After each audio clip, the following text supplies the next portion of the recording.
Chapter 1171. Chi-Chi had been with him since she was 20 years old and had been living a tense life. As long as she was happy now, he was willing to give her freedom. Lin Yun glanced at him and didn't say anything. Her son was willing. What else could she say? Tang Yu left by himself in the afternoon, leaving Xiaoxin at his mother's place for a few days. On the other hand, he drove his car back to the rose garden. He went upstairs to get a suitcase and put it in an off-road vehicle. He also changed into a set of casual clothes and sports shoes. Wearing sunglasses, he got in the car and drove in the direction of Xingqing. 8:00 in the evening, Xingqing. Old Ken got out of the car and asked Pei Chi-Chi to come down too. At this time, they were at the foot of the mountain. The twilight reflected the last glimmer of the setting sun. Old Ken tilted his head and looked at her. Every time I come here, I feel very far away from the hustle and bustle of the city. I feel very calm. Pei Chi-Chi looked up at the setting sun on the other side of the mountain and shouted, "Xingqing, I'm coming." Old Ken laughed, took out 2 wrinkled cigarettes from his pocket and handed one to Pei Chi-Chi. "Do you want one?" Pei Chi-Chi looked at him. Old Ken laughed. "Are you afraid that Tang Yu will criticize you?" She snorted. "Of course not." Old Ken didn't force her. He lit a cigarette and slowly took a puff before saying, "Pei Huan used to smoke. Huai Conqing used to smoke, but she stopped after she got pregnant. After a long time, she quit." When he said this, his eyes fell on Pei Chi-Chi's face. There was something deep in his eyes. That was Old Can's story.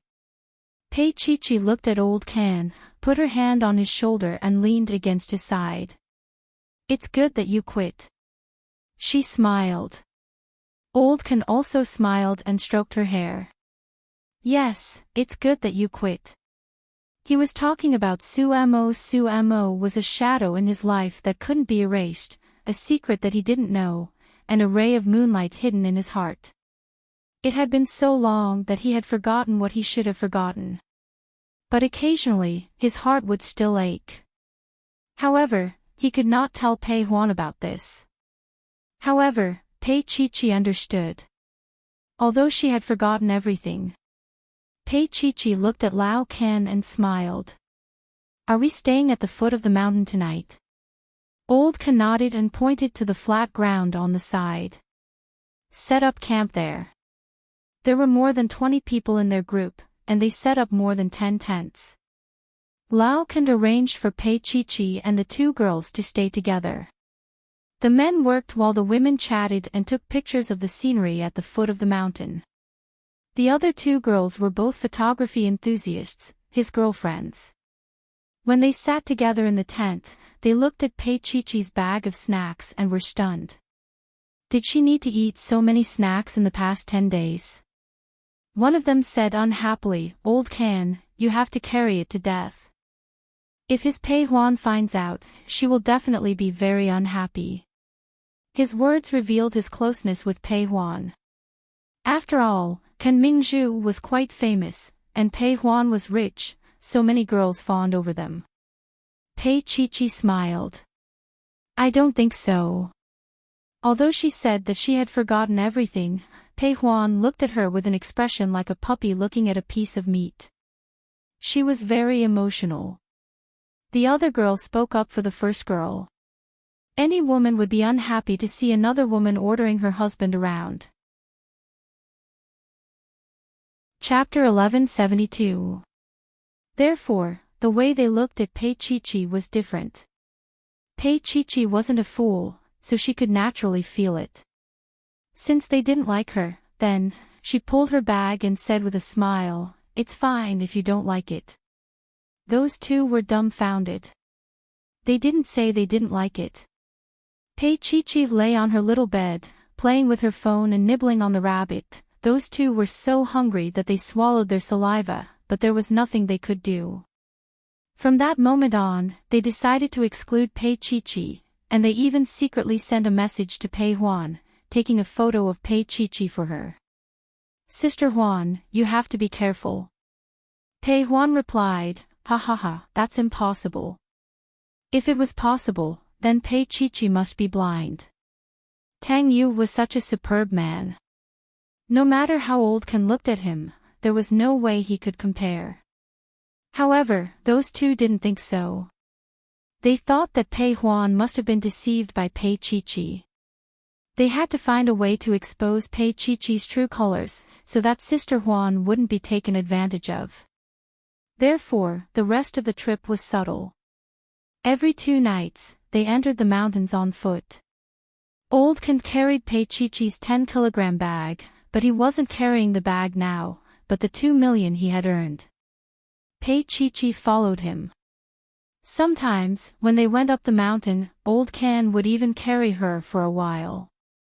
Others didn't know about their relationship, and those two saw it and took a photo for Pei Huan. "Sister Huan, look, your Old Ken is carrying her, how can there be nothing?" Pei Huan saw it and laughed.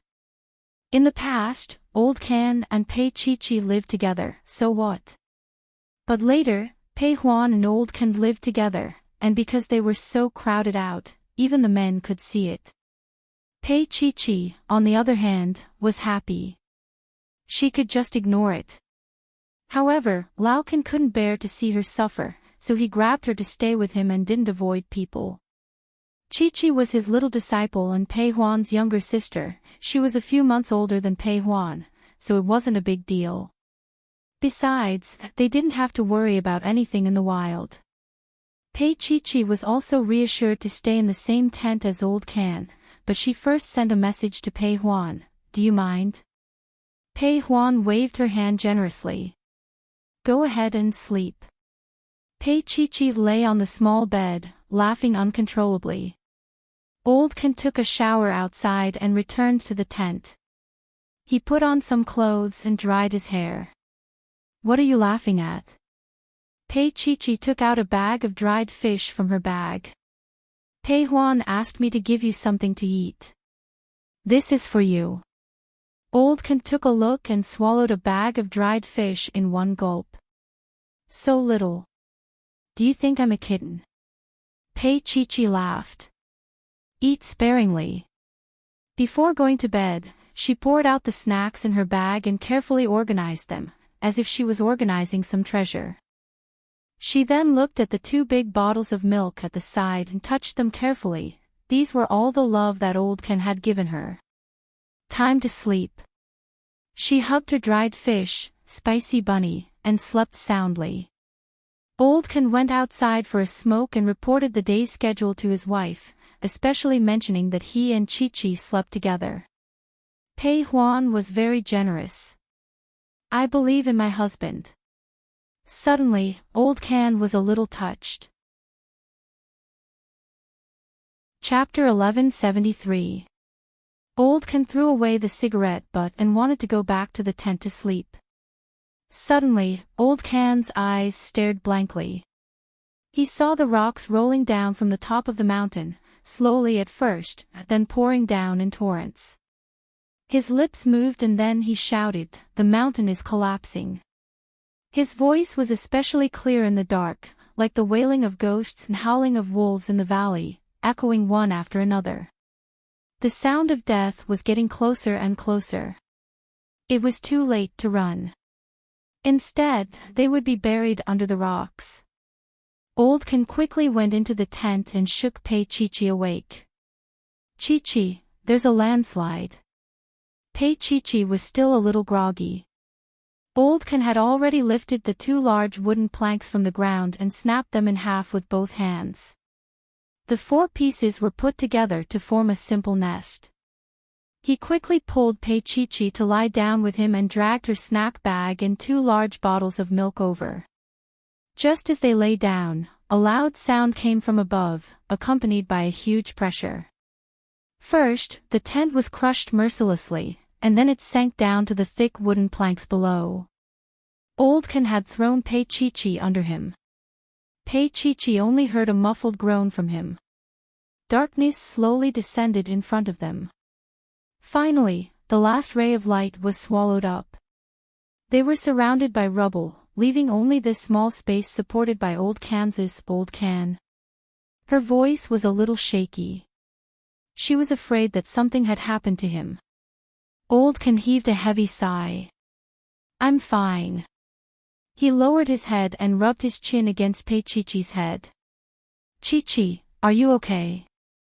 Pei-Chi-Chi grunted in response. Then she wanted to move, but she couldn't. Her voice was very soft. Old Can, are we going to die here? No, Old Can said in a hoarse voice. In fact, he wasn't sure himself. He only knew that he had to hold on until the arrival of help. As long as he was alive, he wouldn't let anything happen to Chi-Chi. In this small world, including the edges and corners, he estimated that there was about 7 to 8 hours of oxygen for them. If there were no gaps between the rocks, they would probably suffocate to death. Lao Can wouldn't tell Pei-Chi-Chi about this. Sometimes, a person's desire to live would weaken after despair. Lao Can asked softly, Chi-Chi, do you still have your bag? Pei-Chi-Chi could move her hands. She grabbed the bag and said, the bag is still here. There's milk too. Lao Can was slightly relieved and rubbed his chin against her again. Chi-Chi, hold on. Someone will definitely come to save us. They didn't know the situation outside. This place was like a lost world, and they couldn't see it at all. It was already very uncomfortable for Pei-Chi-Chi to lie down like this. She knew that Old Can would be in even more pain. She was a little worried about him. Old Can you move? Lao Can snorted. Chi-Chi, it's fine. I can't move. If I move, we'll probably be squashed into meat patties. The wooden planks he had set up were at an ingenious angle. If he moved now, it would probably all collapse. Pei-Chi-Chi bit her lip. Are you in pain? A little. He smiled.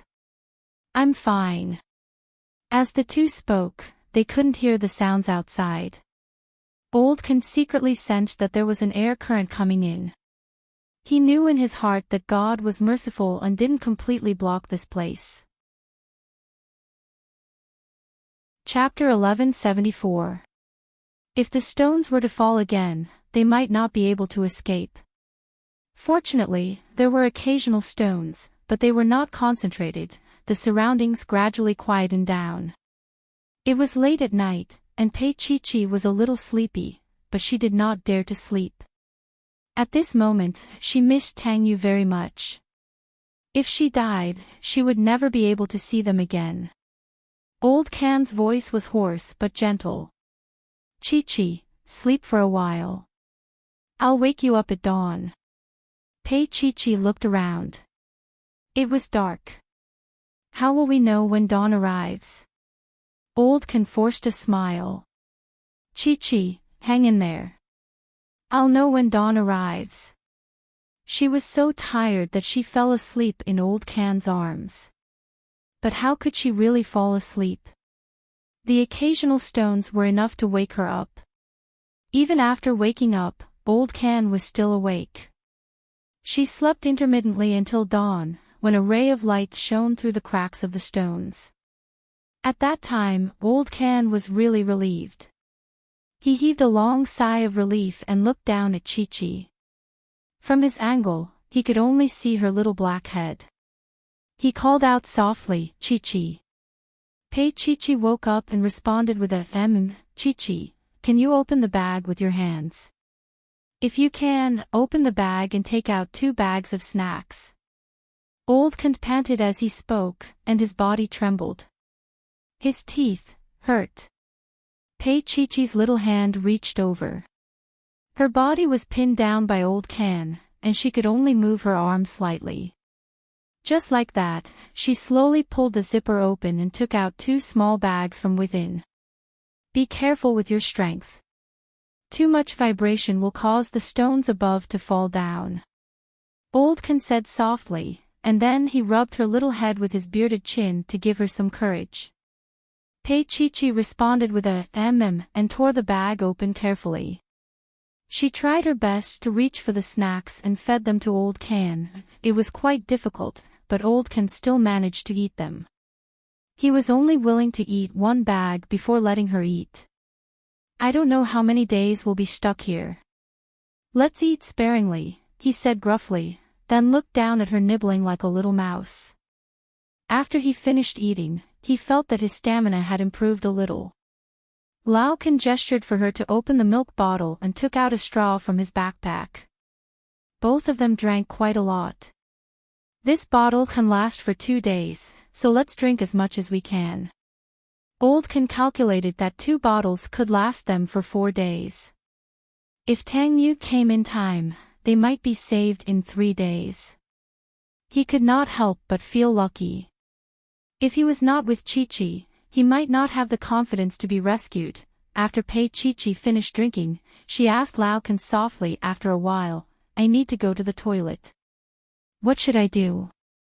Lao Can had been holding it in for a while. When he heard her question, he coughed and said, Chi, why don't we each take a step back? I won't despise you and you won't despise me. How about that? Chi let out a cry and continued to nibble on the mud. Old Can, do we really have to do this? Seeing her like this, Old Can laughed in a deep voice. Only Chi could make him laugh at this moment. Otherwise, what should we do? Our kidneys will be damaged if we hold it in and will be crippled when we get out. They still had something to eat and milk to drink, but the others might not be so lucky. It would be good if half of them could survive. At the thought of this, Old Can's eyes dimmed a little. Chapter 1175. Chi saw that he did not say anything and thought for a while. Finally, she closed her eyes, gritted her teeth, and went to the toilet. Old Can did not stand on ceremony with her. After a while, Chi cried out, Old Can, you're really a lazy person with a lot of shit and urine. Old Can's voice was deep and he coughed a little, feeling a little uncomfortable. Don't ever mention this again, lass, he reminded her. Chi was not stupid. She would never mention this. Even if she did, she would feel disgusted. The two of them fell silent for a while. Chi pounded the ground with her little hands. It stinks. She was smelly by herself. Old Can was also a little embarrassed. The two of them rested for a while and listened to the movements outside. About half an hour later, there would be a rock rolling past them. Every time, it would just barely roll over their heads. It was very thrilling. Old Can, do you think we'll be buried here? She asked worriedly. Old Can was not sure either. After all, this mountain was so big, and it would take a few days to dig it all out. He rubbed her head with his chin. Lass, if I knew this would happen, I wouldn't have asked you to come. Old Can felt a little guilty. Chi shook her head. Luckily, I'm here with you, right? Old Can laughed. Yes, just like how we used to do, we'll all be together. Chi was very grateful to Old Kansas. At this time, he could still give her warmth and make her feel less afraid. She nodded softly and did not say anything else after that. She lay down and rested.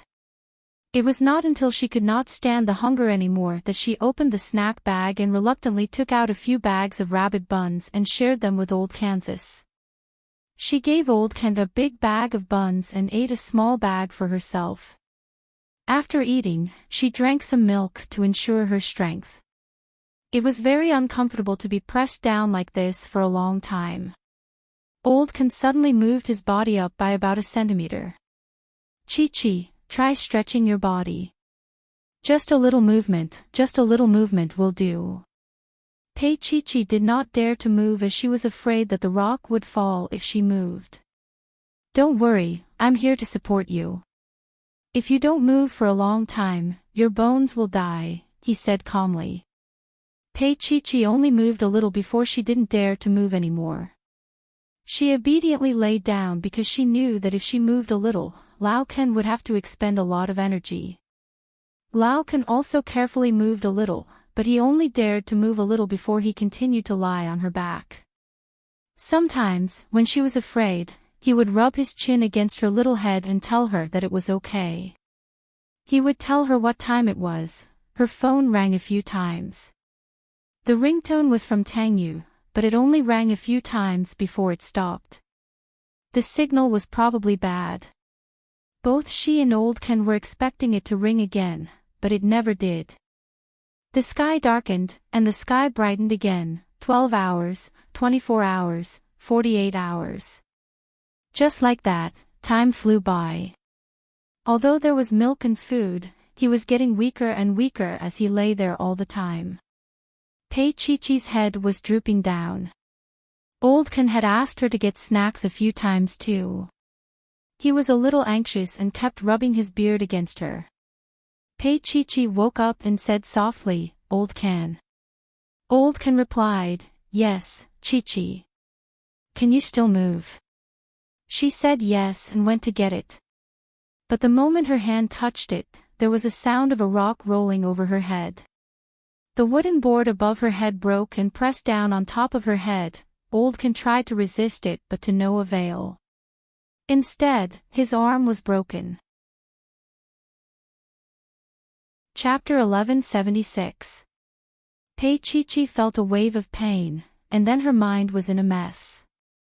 Various scenes flashed past her mind like a movie rewinding. Tang Yu, I'm sorry, I can't love you.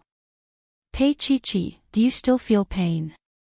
Who was the owner of that pair of painful eyes?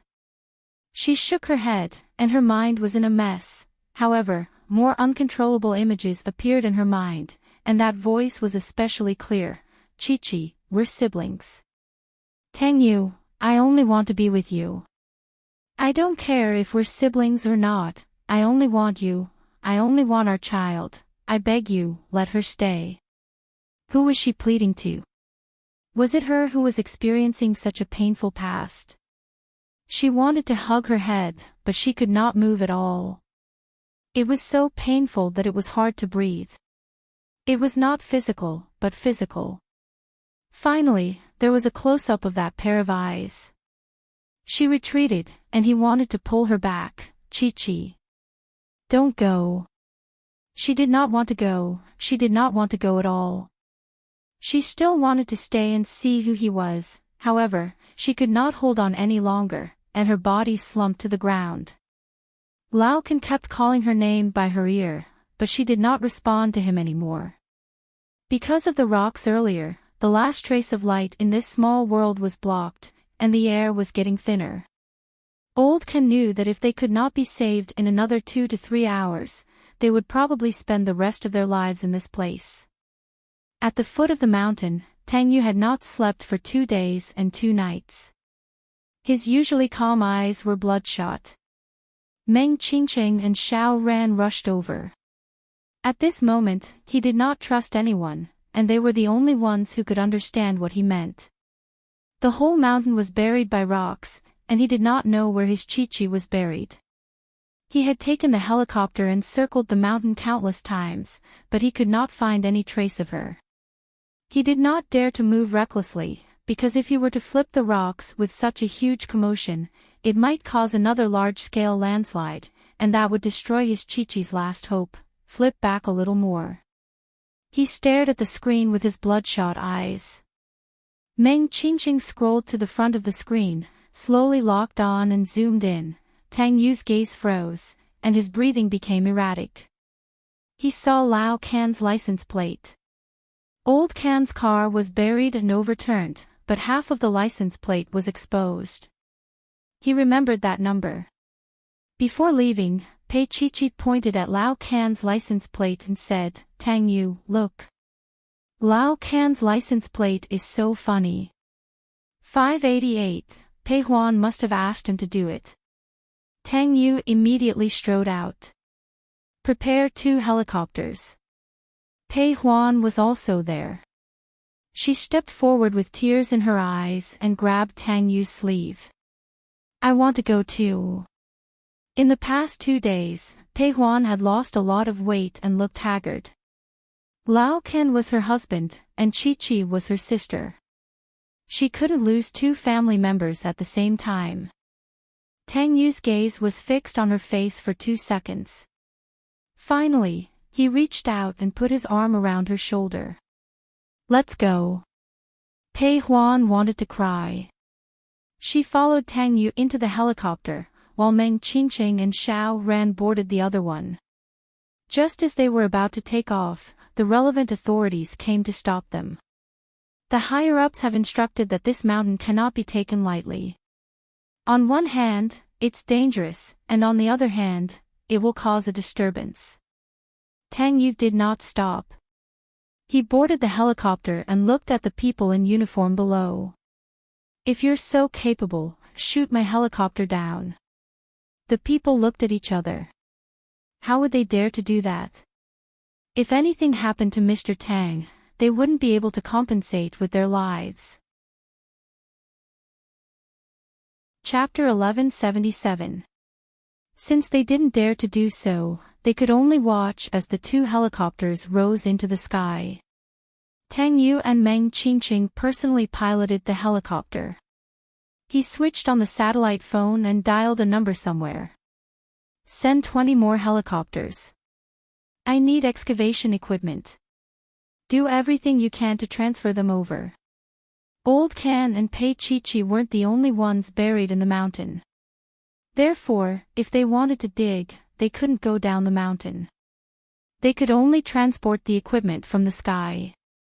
After hanging up the phone, they drove to their destination according to the previous aerial photos.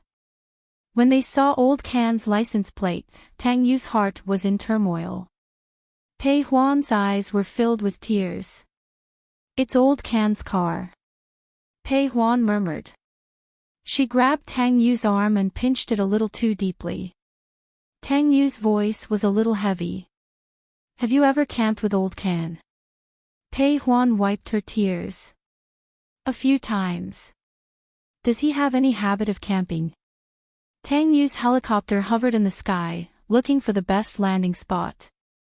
Pei Huan thought carefully before saying, he seems to camp 10 steps to the left of his car.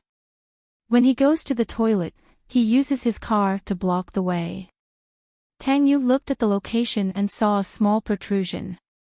His eyes were bloodshot and there was a taste of blood in his mouth. That could be his Chi-Chi. As expected, the helicopter landed on a relatively flat area. He got down and pulled Pei Huan down as well. Step by step, they carefully stepped on the stones. They were afraid that her Old Can and his Chi-Chi were below. Meng Qingqing and Xiao Ran also alighted from the helicopter. Xiao Ran walked carefully to Tang Yu. Meng Qingqing was in charge of contacting 20 helicopters. Tang Yu walked to the small pile and pursed his lips. He saw a corner of the tent's fabric. After the catastrophe, it had turned gray. He took out his phone and dialed Pei Chi-Chi's number. Her phone was still switched off, but he could feel that Chi-Chi was right below. He felt an indescribable pain in his heart. He turned to look at Meng Qingqing, who was walking over. How much longer until they arrive? No matter how anxious he was, he could not easily move these stones, because every movement could be fatal to Chi-Chi. If she was still alive, Meng Qingqing held onto his phone. We'll be there in 10 minutes. As he spoke, he was calm and collected, giving Tang Yu a sense of security. Right now, he needed a partner like Qingqing. Pei Huan couldn't control herself anymore and burst into tears. Ken Mingzhu, listen carefully. If you dare to die, I will dare to remarry. The scene was silent. Suddenly, a cracking sound came from a crack in the stone. Although it was small, it truly existed. They're alive. Pei Huan was crying and laughing at the same time. She pulled Tang Yu's arm. Tang Yu, they're alive. Can Mingzhu, Pei Chi-Chi, you bad girl, listen carefully. Hang in there. If you dare to die, I will marry Tang Yu, do you hear me? Pei Huan wiped her tears and smiled. The scene became even quieter. Pei Huan's way of motivating people was really special. Tang Yu said in a deep voice, Chi-Chi, I'm coming. More sounds could be heard from inside, even his eyes were brimming with tears. He had never been so excited before. His Chi-Chi was really still alive. In the sky, there was a series of helicopters circling around, coming closer and closer. One by one, the helicopters landed. There were search and rescue experts and even search and rescue dogs. There were a total of 40 people. Chapter 1178. The leading expert looked at the situation and studied the direction in which the stones were stacked. Someone must have done something to hold up these stones. We need to move the stones from these directions to avoid hurting the people inside.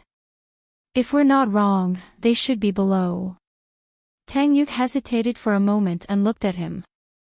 Let's do it, he said decisively, but the expert was still cautious. If anything happened to the people below, he would definitely not end up well. That was Mr. Tang's wife. They couldn't afford it even if they had dozens of lives. The most advanced equipment was very light and dexterous, almost like the arms of a robot. It easily moved the stones away one by one. There were a total of 5 robotic arms working, so it was very fast. About 10 minutes later, the stones on top were moved away, and the scene inside was slowly revealed. When she saw the following scene, Pei Huan covered her mouth. Old Can's whole back was covered in blood, and the white t-shirt he was wearing was dyed red. He was lying there, holding Pei Chi-Chi tightly. Even though there was nothing above him, he didn't move at all. Pei Chi-Chi was lying under Old Can's body, motionless. Around them, there were overturned milk bottles and an open bag of snacks. Mingzhu. Chi-Chi. Pei Huan called out softly, but she didn't dare to move forward, for fear that she would step on the stones and crush them. Tang Yu went down almost instantly and helped Meng Qingqing carry Old Can to the stretcher. Although he was seriously injured, he was still conscious. There are about 10 tents on the left, he said weakly. Chi-Chi hit her head a few hours ago, and she hasn't woken up since. But I touched her, she's alive. As he spoke, Pei Huan kept nodding her head, laughing and crying at the same time. Our Old Can is the best. She wanted to hug him, but she was afraid of hurting him. At this time, Tang Yu had carefully picked up Pei Chi-Chi. She was fine, except for a bruise on her forehead. She was in a mess and even smelled of urine, but in Tang Yu's eyes, she was an angel. He kissed her forehead, put his face close to hers, and said in a low voice, Chi-Chi, I'll never let you leave me again. Tang Yu took them to the helicopter and went directly to Xingqing Hospital. Meng Qingqing stayed behind to rescue the other photographers, and Xiao Ren also stayed behind. Xingqing Hospital. After the examination, Pei Chi-Chi's body was fine, and there was no problem with the electrocardiogram. Old Can woke up after a few hours of sleep. But Pei Chi-Chi didn't wake up. Like a sleeping princess, she slept in Xingqing Hospital for 3 days. For the past 3 days, Tang Yu was mentally and physically exhausted. In the end, he flew Chi-Chi and Old Can back to B City. Xingyuan Hospital. Tang Yu had arranged for Lao Can and Pei Chi-Chi to stay in the room next door.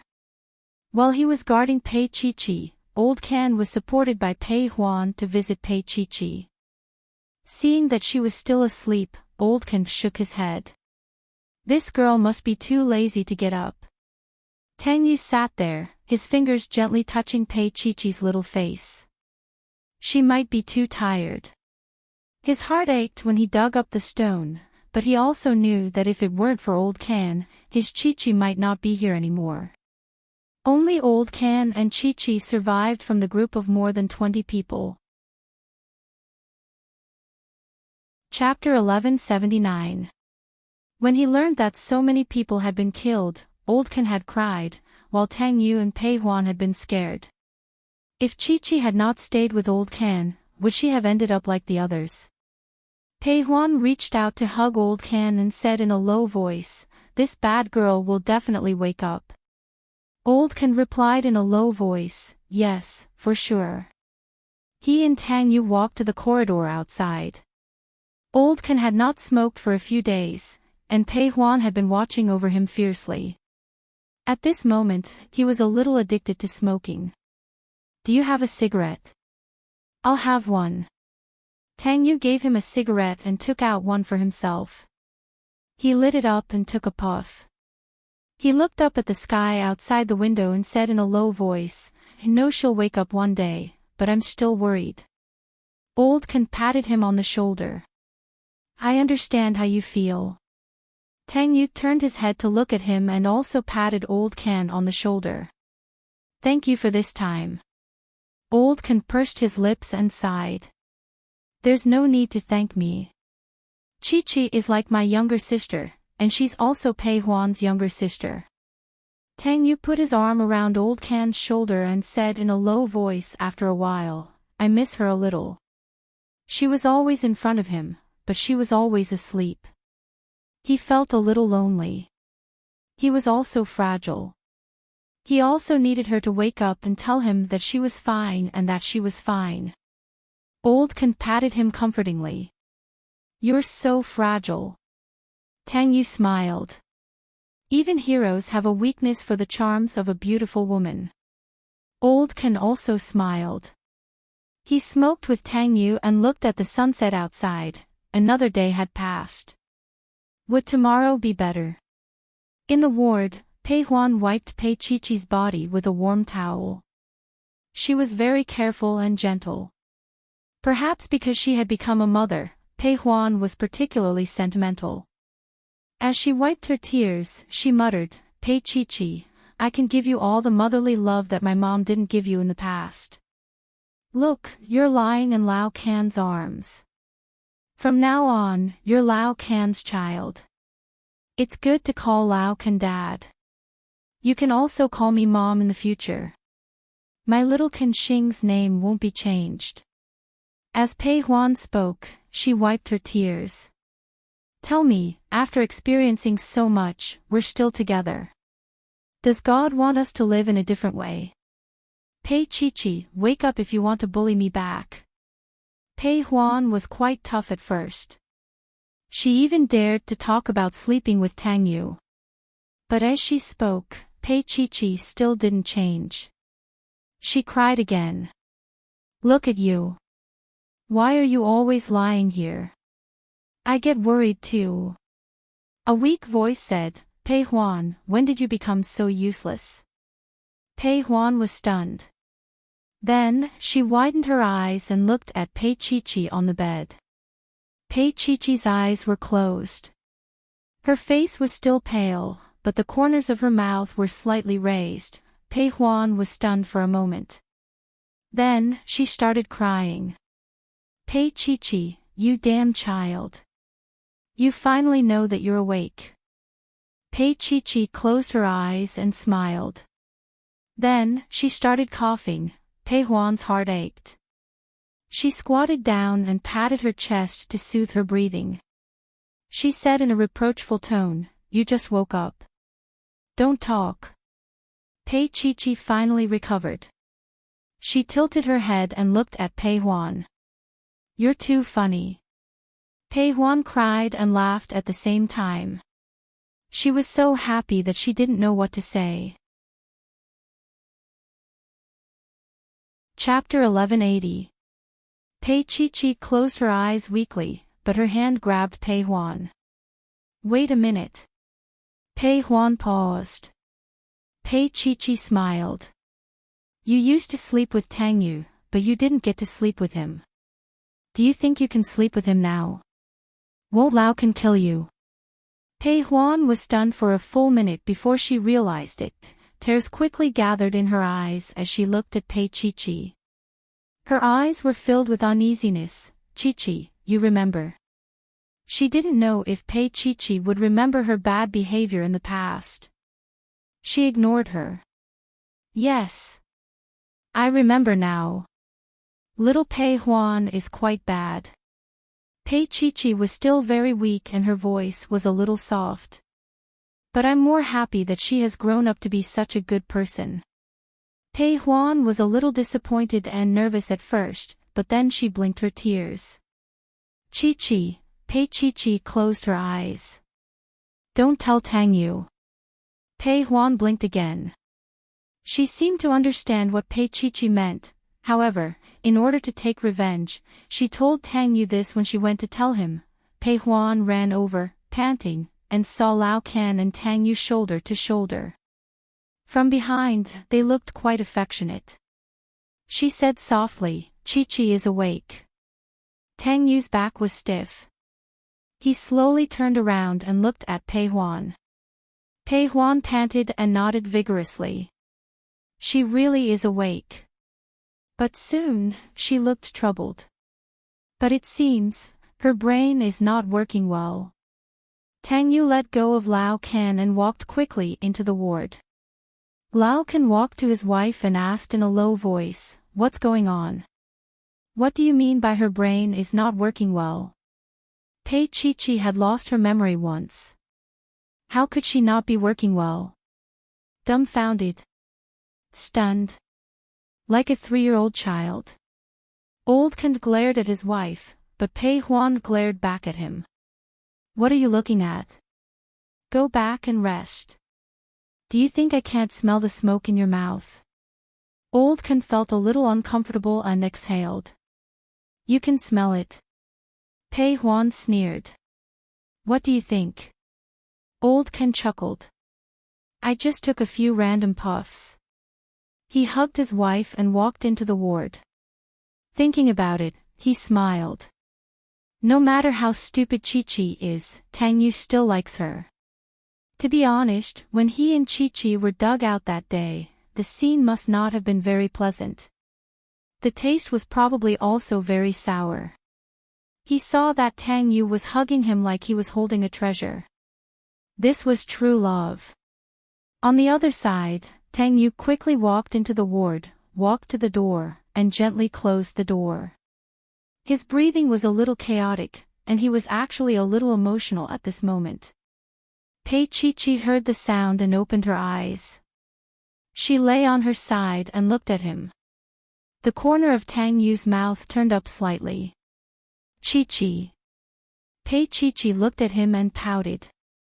She said in a low voice, "Brother." Tang Yu was stunned for a moment. Brother. What did she call him? Pei Chi was still gentle and obedient, her gaze pure and kind. Brother. Tang Yu had thought of many possibilities, but this one had never crossed his mind. Fortunately, she didn't call anyone else brother, but himself. He comforted himself this way. He sat beside her and reached out to stroke her hair. Chi-Chi, are you feeling better now? This was a question and a test. She blinked and suddenly hugged him. Tang Yu. Is the child still around? Chapter 1181. Tang Yu coughed lightly and said shamelessly, "The child is fine. She's grown up. Chi-Chi, you've been in a coma for 5 years." Pei Chi blinked and covered her eyes. She's all right, right? With that, she shifted her eyes away and looked at him seriously.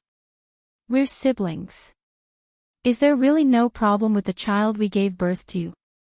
Tang Yu's handsome face was a little flustered. She had dug out the lie from a few years ago. He coughed lightly. Chi-Chi, you're very careful.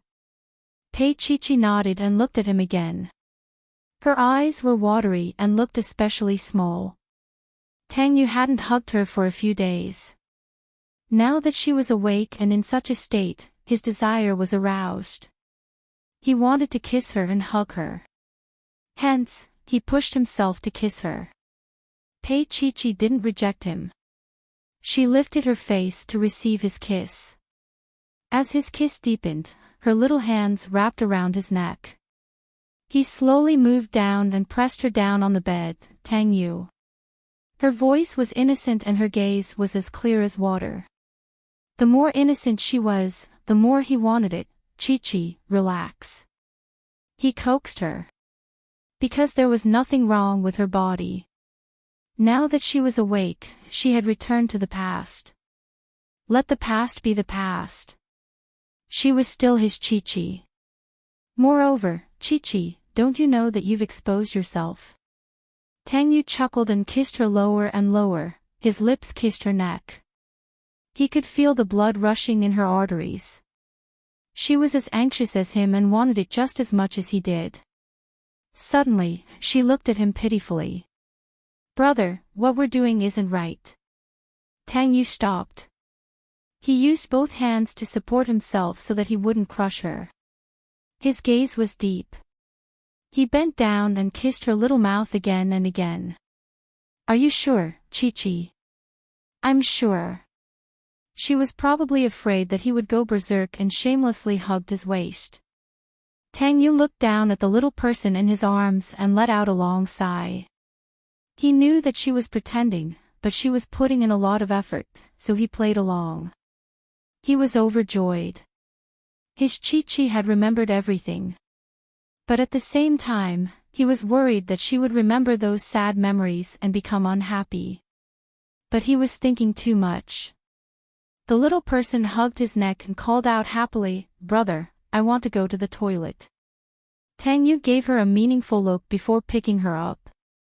Carry me, big brother. He didn't leave even after placing her on the toilet.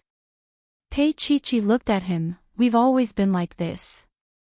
He leaned on the side, looked at her calmly, and smiled. Pei Chi-Chi pouted. Since he didn't mind, she didn't stand on ceremony either. He had seen her in such a sorry state in the mountains. Pei Chi-Chi was just like that. Tang Yu smiled and moved closer to her ear. His voice was a little low. Brother used to take care of the baby like this. Pei Chi-Chi raised her head and looked at him. He smiled and picked her up. Big brother will help you take a bath. I'm so tired. I want to sleep. She lay weakly in his arms. Tang Yu's smile deepened. Little fool, I lied to you. She had just woken up. How could she take a bath? In the end, he lay on the hospital bed as a pillow while Pei Chi-Chi slept comfortably and happily. She placed her little hand on his chest and murmured Xiaoxin's name in a daze. Silly girl, you still know how to be careful after losing your memory. Tang Yu smiled faintly. However, since his wife liked it, he would cooperate. Chapter 1182. Pei Chi-Chi stayed in the hospital for a week. Whenever she was free, she would visit Old Can and Pei Huan. Old Can's injuries were more serious. The muscles on his back were all bruised, and he had to stay in the hospital for another week to support the rocks so that they wouldn't crush her. In the ward, Old Can lay on his stomach with his eyes closed. His upper body was bare, and Pei Huan was applying medicine for him. Pei Chi-Chi looked at the bruises on Old Can's back and felt a little guilty. She took the medicine from Pei Huan's hands and applied it for him gently. Old Can didn't know that Pei Chi-Chi had come over, and he grimaced in pain. Huan, be gentle. Pei Chi-Chi glanced at Pei Huan before applying medicine for Old Can gently. Old Can thought that his wife didn't speak properly in private. His eyes were half closed, and he seemed a little intoxicated. My wife's hands are so powerful and comfortable. I'll make you comfortable one day. Before Pei Huan could flare up, Pei Chi-Chi pressed on his back slightly. Master, who are you making comfortable? Old Can was scared out of his wits. This voice. He turned around and saw Pei Chi-Chi. He quickly sat up and put on his clothes. Pei Chi-Chi saw that Old Can's xiong hair was sparse and shapeless. It seemed like Pei Huan had plucked it clean. Chi-Chi? Old Can asked tentatively. You remember now? Pei Chi-Chi nodded and smiled. Seems like you're doing well, master. Old Can glanced at Pei Huan and scratched his head. Not bad. Pei Huan also glanced at him. The flirtatious look in her eyes couldn't be concealed. Pei Chi-Chi sighed. Who would have thought that Pei Huan and Old Can would be so compatible? At this moment, Pei Huan said slowly while staring at Old Can, "Oh right, Su Mo is back." Pei Chi-Chi and Pei Huan looked at Old Can in unison, especially Pei Huan. She said slowly, the public doesn't remember what happened in the past after all these years. Su Mo probably didn't have a good time abroad, so she came back. When she heard that you were hospitalized, she came to visit you. However, you weren't there that day. The things are here. Pei Huan had grown some brains now. She didn't say it before, but now that Pei Chi-Chi was here, she said it. She went to get something. It was a set of top-notch ointment. Su Mo was very considerate. Lao Can's eyes were a little blank. He sat on the bed and gave a hollow laugh. What kind of medicine doesn't this hospital have? Huan, you can do whatever you want with him. Pei Huan's gaze was still fixed on Old Kansas. Where's that person? Do you want to see him? I left my number. Pei Huan generously handed Su Mo's name card to Old Can as she spoke. She looked nonchalant as though she had accepted everything. Old Can's heart pounded as he held it. It wasn't because of Su Mo's name card, but because he couldn't figure out what his Huan was thinking.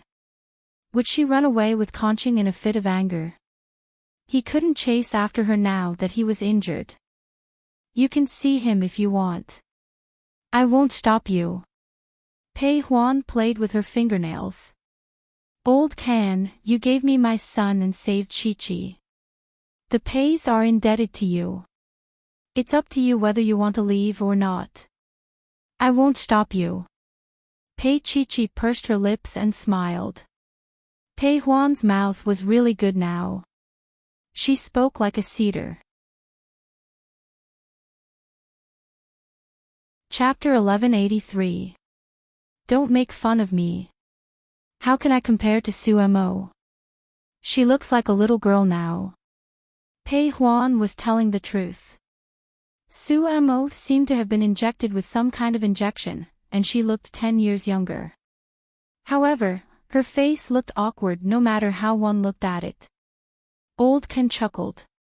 I won't look at her no matter how young she is. She won't look as good as our Huan even if she's naked. Pei Chi-Chi couldn't stop laughing. Pei Huan glared at Old Kansas. This old pervert. That night, Pei Huan fell asleep. Old Can leaned against the headboard and wanted to smoke. He reached out and touched Su Mo's name card instead of the box of cigarettes. He looked at it for a while with a complicated expression on his face. Then, his brows slowly relaxed, the past seemed to have been unraveled in his expression, and he felt relieved. Perhaps he still felt guilty towards Su Mo all these years, but after this incident, he was finally sure, it was all in the past. Old Can threw the name card into the wastepaper basket and slid down to hug Pei Huan. He kissed her hair and said with a smile, "Are you pretending to be asleep?" Pei Huan replied nonchalantly. Old Can smiled. I won't see you again, Huan. His voice was especially deep in the night. I don't want to see you again. It's boring. Pei Huan turned around and hugged him, burying her face in his chest. His chest felt warm. After a while, Pei Huan asked, Old Can, am I on top?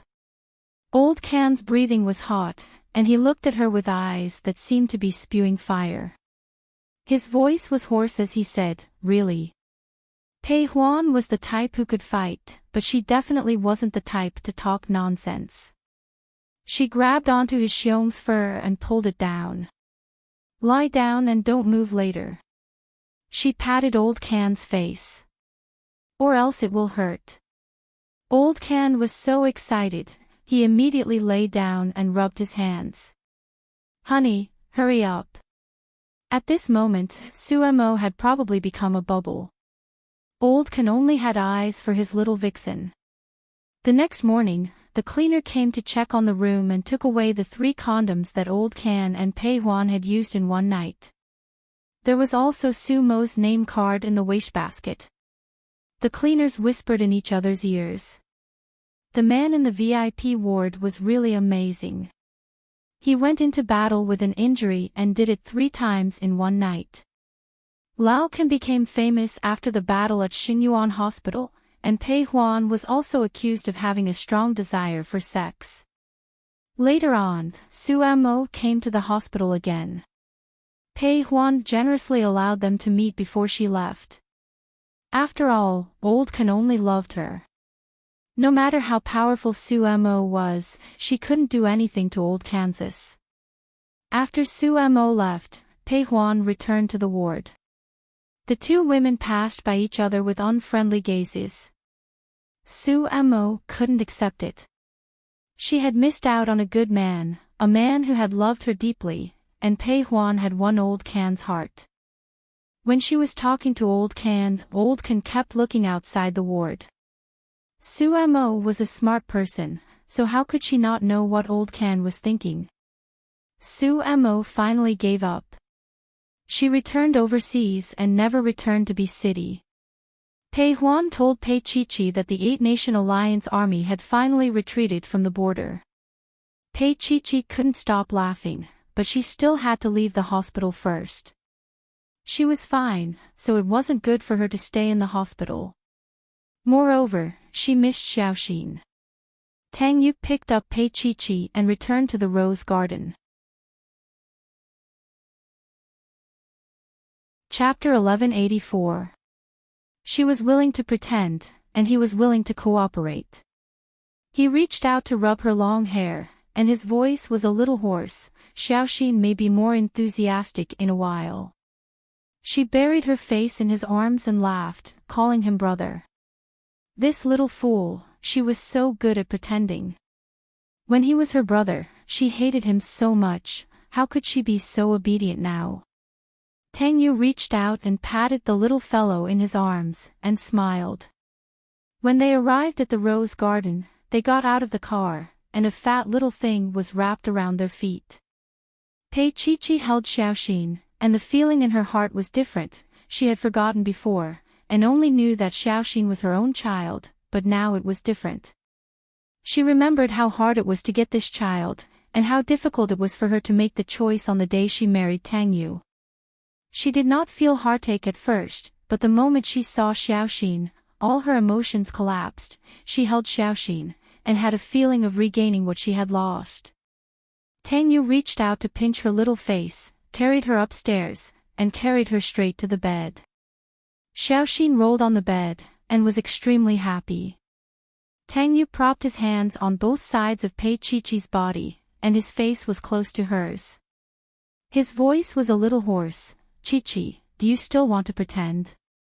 He kissed her every time he said a word. Pei Chichi bit her lip, and was forced to lie on the bed. He hung above her, and restrained himself from kissing her. Tonight, we'll continue. Pei Chichi's little hands hugged his neck, and she pressed her face into his neck. Tang Yu, you found out? He knocked her little head. Such poor acting skills. Pei Chichi smiled sullenly, hugged him, and pressed her face against his body, smelling the good smell on his body. After a while, she whispered, Tang Yu, I'm back. His heart throbbed, and even if Xiaoxin was still there, he could not help but look down to find her little mouth, and deeply kissed it.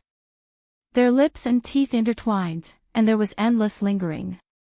Xiaoxin knelt on the side, and stared blankly at Papa and Mama kissing.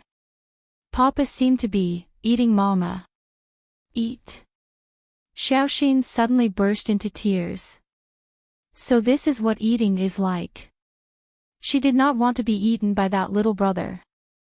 She did not want to exchange saliva like this, so dirty. Xiaoxin could not stop the parents even if she cried. Tang Yu covered Pei Chi-Chi's ears with his hand, kissed the corner of her mouth and chuckled, "She's too noisy." She lifted her face to receive his kiss. "Then, should we wait for tonight?" Tang Yu released her mouth with difficulty, his eyes burning. 5 times. Pei Chi-Chi bit her lip. 6 times. Tang Yu's eyes lit up and he pinched her little face. "Deal." At noon, Lin Yun, Zhao Yi, and little Zhao Yan came over for lunch. Tang Ziyuan was there too. Pei Chi-Chi was successfully drunk and didn't wake up until the night. She opened her eyes, and the light around her was dim yellow. She turned around and saw that she was wearing a white evening dress, and the snow-white bedsheet was covered with a layer of rose petals. "You're awake." She heard an elegant male voice. It was very pleasant. She raised her head and looked at Tang Yu. He was the same as the first time she saw him, wearing a formal 3-piece suit. He bent down slightly and kissed her forehead. "Miss Pei, can I have a dance with you?" Pei Chi-Chi smiled slightly. "What's your name?" "Tang Yu." He held her hand and pulled her up, his body close to hers. "Now, focus." Chapter 1185. He chuckled and hugged her tightly, his forehead touching hers. "Let's dance first." The lights flickered, and the night breeze outside the window blew up the white curtains, piling up layers of waves. He hugged her and danced in the large space. She stepped on his instep with her bare feet, rested her little face on his shoulder, and hugged his neck softly. Occasionally, he would kiss her lightly and nibble on her little mouth. After a few times, she was out of breath and looked up at him. Her eyes were full of dependence and love. It was intoxicating. Unknowingly, she fell into the sofa, and he knelt on one knee on the sofa to kiss her. She looked up and accepted his kiss helplessly. Her little hand gently rubbed the back of his neck. This was Pei Chi-Chi's habit in the past. She had not done this since she lost her memory. Tang Yu's heart softened a little, and his whole body was burning with animal blood.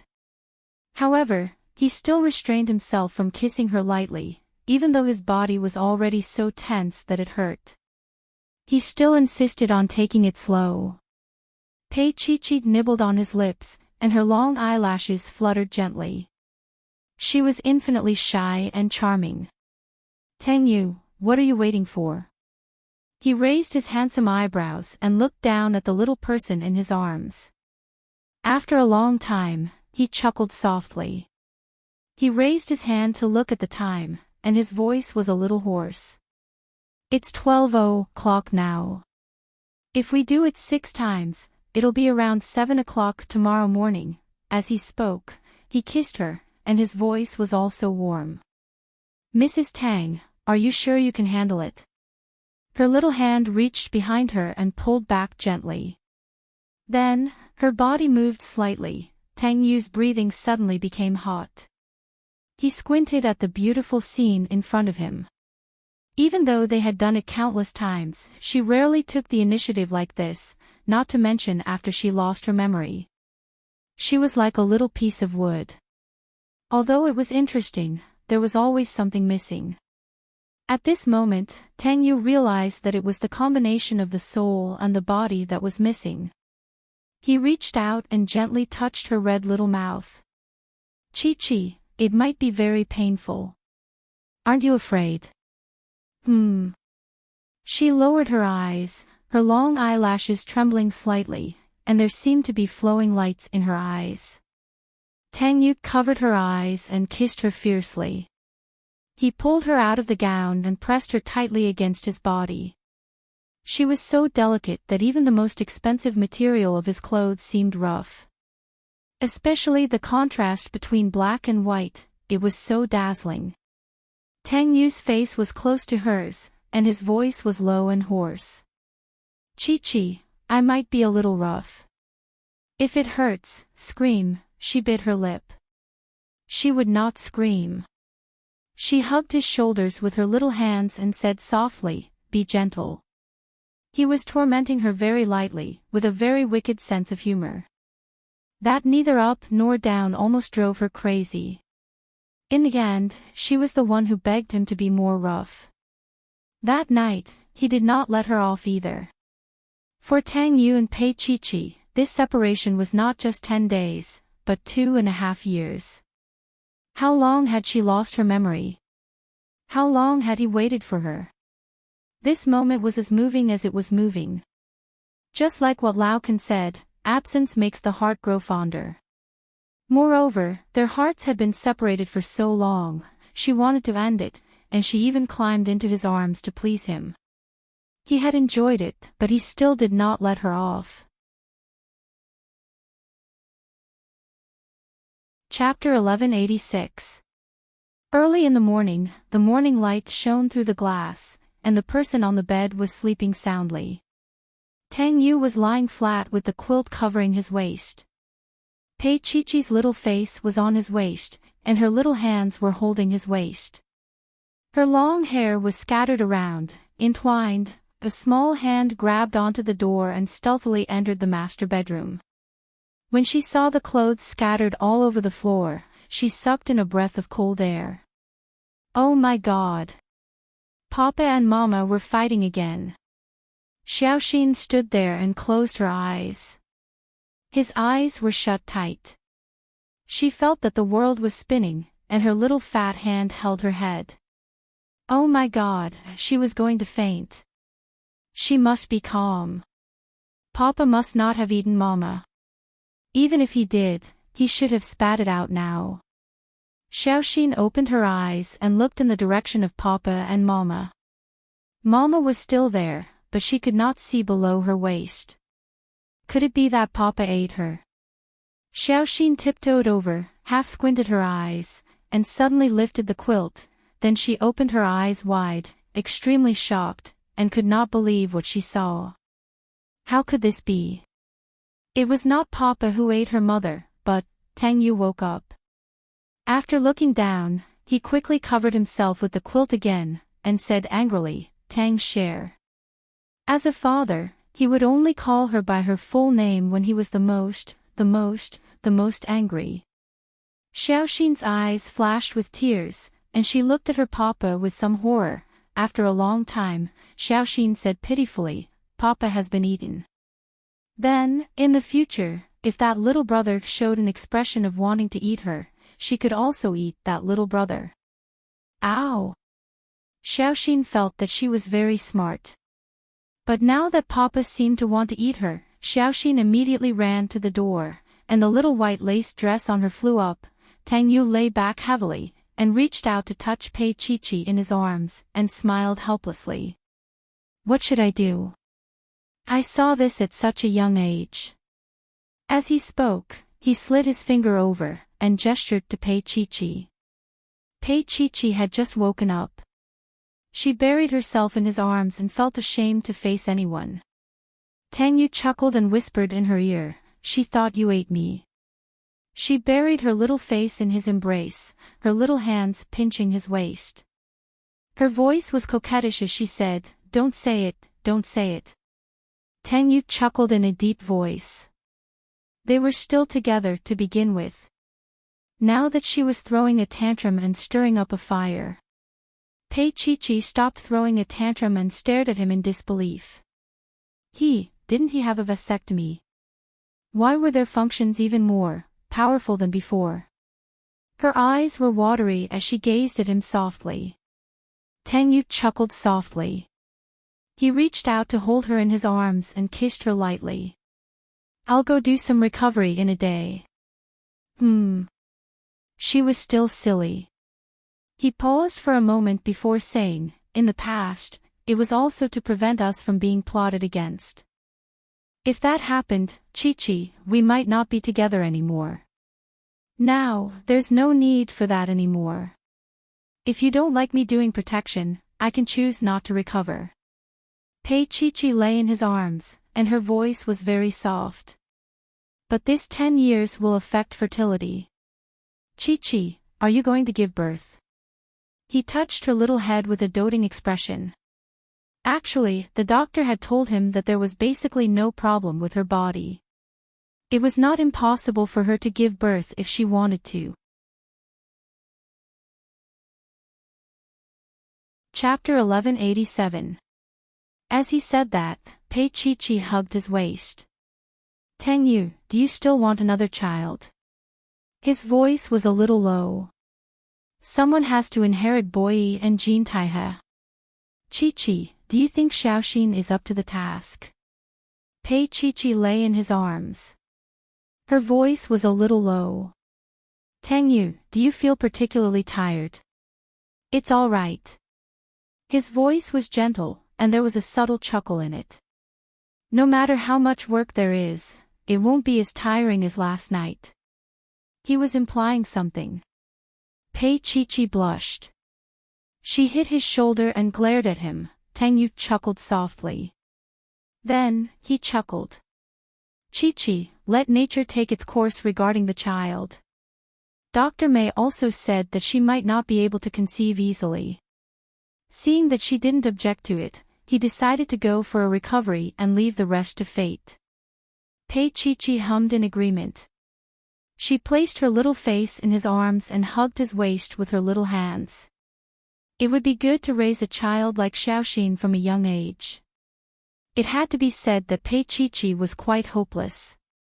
She had never thought of giving birth to a boy as wise and powerful as Tangyu, because she didn't know how to teach a boy like that. Tangyu looked at her distressed little eyes and smiled again. All right, get up. Otherwise, you probably won't be able to get up. Pei Chi-Chi bit her little mouth and glared at him. How could she get up now that he was like this? Tangyu pulled her into his arms and kissed her. His voice was a little muffled. Then let's do it again. It was already 2:00 in the afternoon when they got up. When Tangyu brought Pei Chi-Chi downstairs, Lin Yun showed a look of disapproval. It was too indulgent. How could Pei Chi-Chi's little body take it? However, Lin Yun couldn't say it. After all, it was a matter between a couple. After dinner, Tangyu said to Pei Chi-Chi in a low voice, "Shall we go and see Uncle Shen later?" Pei Chi-Chi nodded and looked at Tangyu. Do Dad and Auntie Shen live in the elegant villa? Tangyu's expression was unreadable, and so was Lin Yun. However, the mother and son were both sophisticated, so they naturally wouldn't let Pei Chi-Chi see anything. Lin Yun sighed inwardly. Chi-Chi would still be sad in the end. More than 2 years had passed, and the people had changed.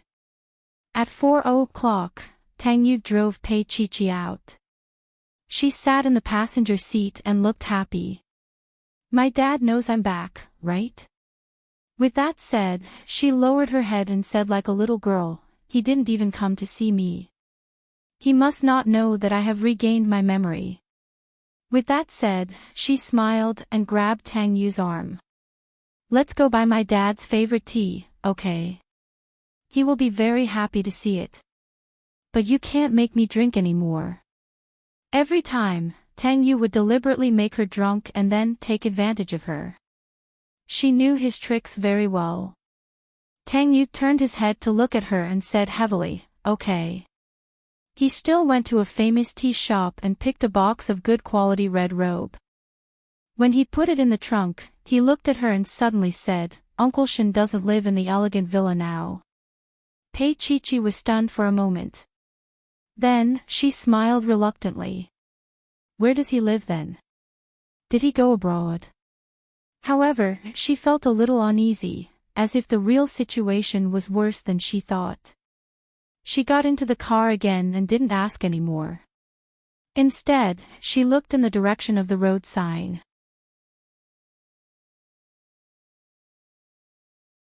Chapter 1188. Pei Chi-Chi sat in the car and didn't get out. She looked at Tangyu sideways and said, Tangyu, what happened to him? His nerves were severely damaged. Not long after the accident, he slowly. Tang Yu said the cruel word, Alzheimer's. Pei Chi-Chi's eyes froze. She stared at his eyes and couldn't believe what he said. Tang Yu said in a deep voice, Chi-Chi, I'm very sorry. I couldn't take care of them when you were not around. Pei Chi-Chi looked at him for a long time before saying softly, take me there. Tang Yu got out of the car and took the De Hong Pao out of the trunk. He held it in one hand and Pei Chi-Chi's hand in the other as they walked down the stairs. He said as he walked, Auntie Shin's health isn't very good, especially her eyes. She can't take care of Uncle Shin alone, so I arranged for 2 nurses to take care of them. Now, they're doing well. Pei Chi-Chi knew that Tang Yu was referring to the good in Shin Zhongshan's world. She felt a little sad and hugged his arm. Tang Yu, thank you. She knew that he must have put in a lot of effort. Tang Yu patted her hand and didn't say anything. When she saw Shin Zhongshan, Pei Chi-Chi's eyes welled up. Although she had imagined what it would be like, she was still very sad. Shin Zhongshan sat there and looked into the distance, not saying a word. Pei Chi-Chi stood behind him for a long time, but he didn't turn back. She wished that she could hear him call her little sister. That would make her feel better. The nurse's voice was a little soft. Mr. Shin hasn't spoken much since he got sick. Other than eating and sleeping, he's been drawing. Pei Chi-Chi squatted in front of Shin Zhongshan and placed her hand on the back of his hand. Her voice was a little shaky.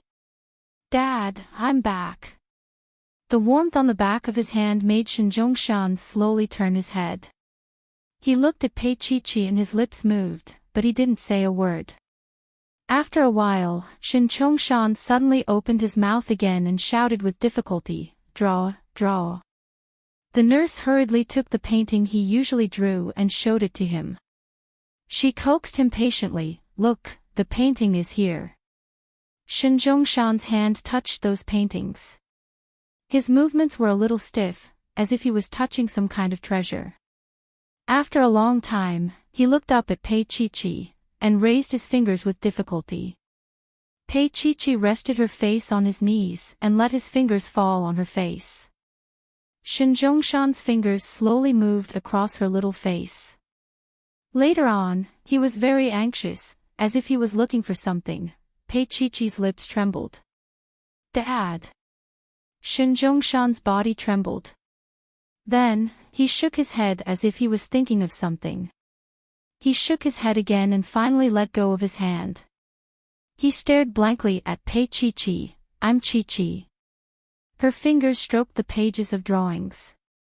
Every page was messy, but she could tell that every single one of them was her.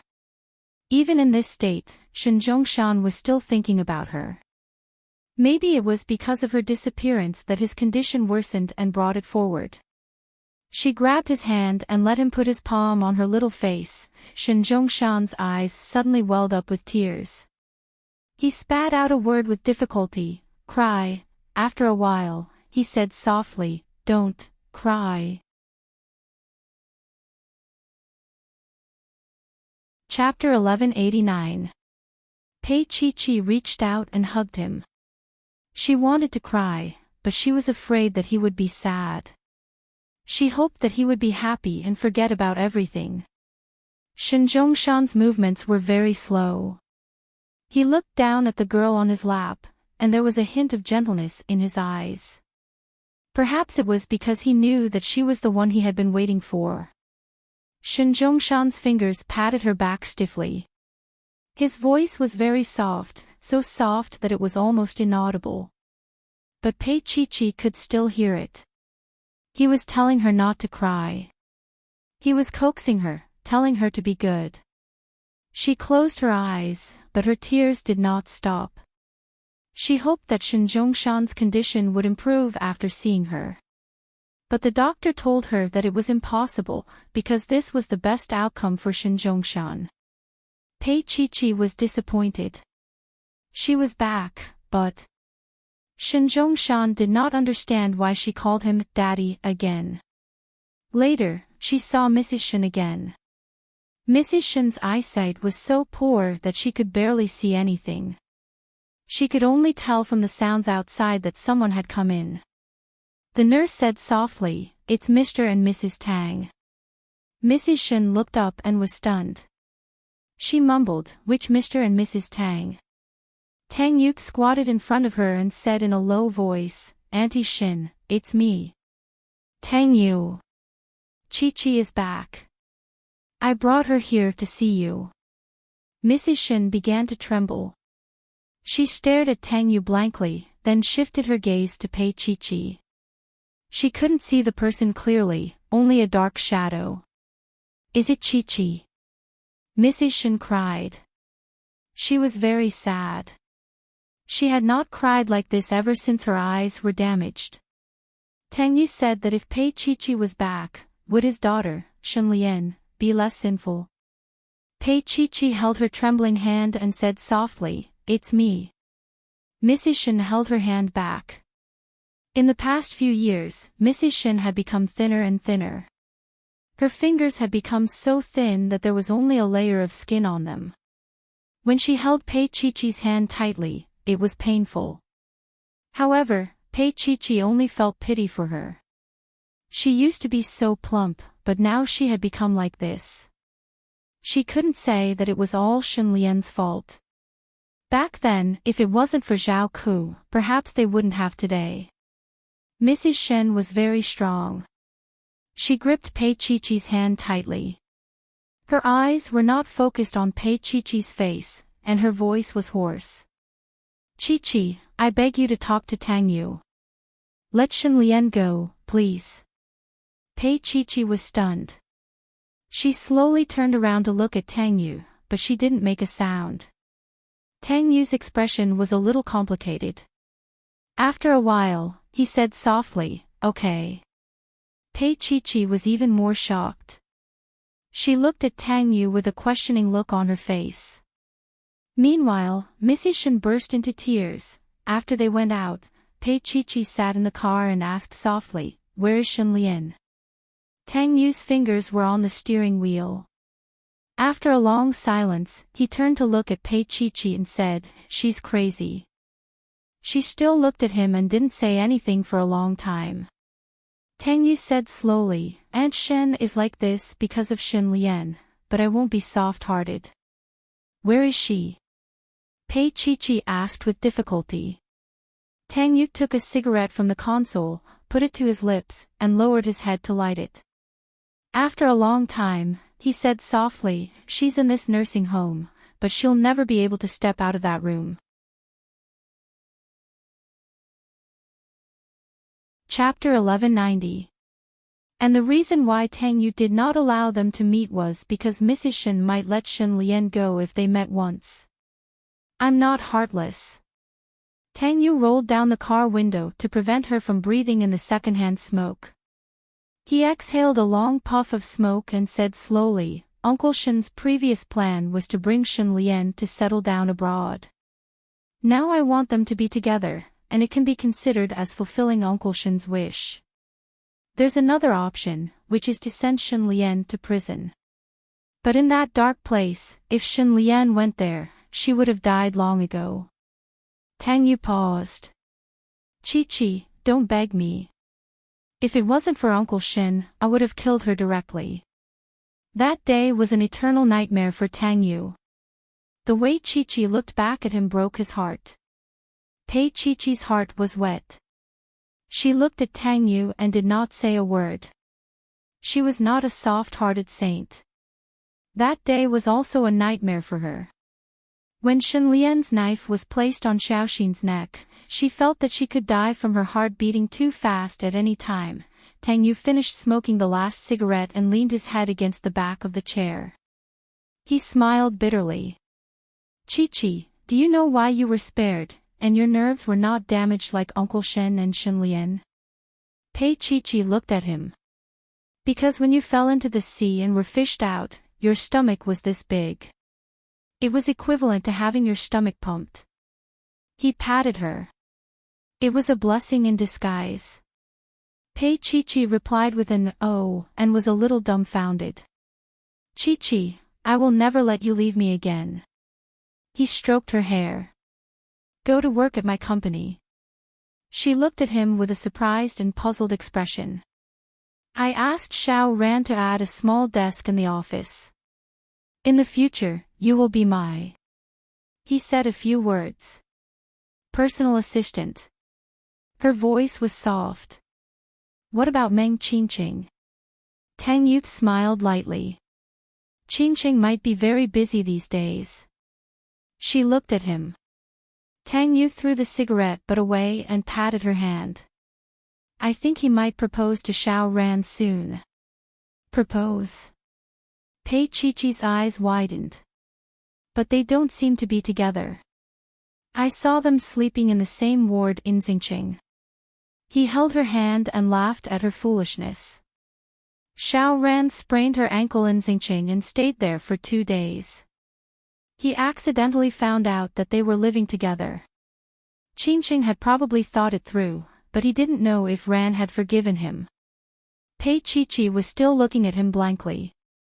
After a while, she asked, maybe we didn't sleep together. It's normal for colleagues to take care of each other. Tang Yu looked at her with a burning gaze. Pei Chi thought of what he had done to her in the hospital, so she shut up. He started the car. Pei Chi looked at the green bricks and white tiles here and said softly, Tang Yu, we'll come here often in the future, right? He grunted in acknowledgement and slowly drove the car away. Pei Chi didn't ask to see Shen Lian, and he didn't let Mrs. Shen see her. In fact, Shen Lian had committed suicide a year ago. However, he didn't say it. Perhaps it would be better to keep this a secret forever. At least Mrs. Shen would always have hope and wouldn't commit suicide. And Chi wouldn't feel guilty. Tang Yu knew that when necessary, his heart was colder than anyone else's, and his Chi would be responsible for her happiness. Pei Chi turned back to take one last look, feeling a little reluctant to leave. Chapter 1191. Early that morning, a black limousine slowly stopped in front of Boyi Building. As usual, the single female employees of the company would wander in front of Tang Yu intentionally or unintentionally because the president was single. However, today was different. The president pulled Pei Chi out of the car. Pei Chi was wearing a white t-shirt and black cropped pants. Her long hair was tied up in a bun, and it was impossible to tell that she was 25 or 26 years old. She got out of the car and said something with a frown. Their wise and mighty CEO smiled dotingly and bent down to carry Xiaoxin out of the car. Xiaoxin was wearing a garden dress with small floral patterns and looked especially cute. Tang Yu held his young wife in one hand and Xiaoxin in the other. That scene was super pink. The unmarried women of Boyi Building covered their faces with envy. Pei Chi carried a small bag and followed behind Tang Yu like a little girl. Don't you think that President Pei hasn't changed at all since he worked at Xingyuan? One of the employees whispered. Another looked at the family of 3 and then smiled. President Pei has the president's special maintenance. Do you have it? Just looking at the president's 2-meter-long legs made her look 5 years younger. The group of people joked for a while and did not dare to say anything else. After all, he was the president. Who dared to say more? On the other side, Pei Chi followed Tang Yu to his exclusive elevator. She looked at him. Actually, Xiaoxin and I are fine at home. She quite liked the life of a rice worm now, and she really felt that he was a little too careful. She had an accident on the mountain, but it did not mean that she had to follow him every day like an object. He was not afraid of being laughed at, but she felt tired. However, Pei Chi was still too naive. Of course, Tang Yu had the ability to protect her. He did this only because it was fun and interesting. Tang Yu lowered his head and looked at her. After a while, he chuckled. I'll follow you for now. Pei Chi pouted. I'm telling you, I don't want to be a secretary. Then what do you want to do?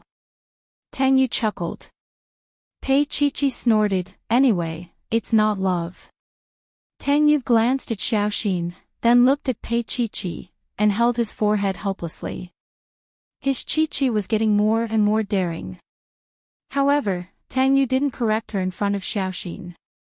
Instead, he planned to teach Pei Xiaoqi a lesson at home.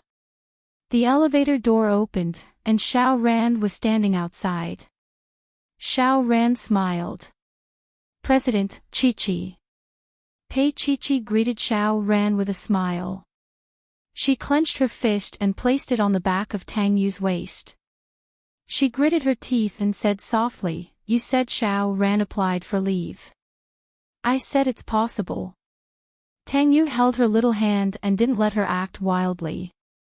Then, he signaled Xiao Ran to take Xiaoxin away with him. Xiao Ran smiled and took Xiaoxin away. Xiaoxin cried out, expressing her dissatisfaction, but she was still tricked away by the delicious food. The door of the president's office was closed. Pei Chi leaned against the door, looking a little rascal. Tang Yu, you said that Meng Qingqing wanted to propose to Xiao Ran and that their marriage was fake. Now, Xiao Ran was working here.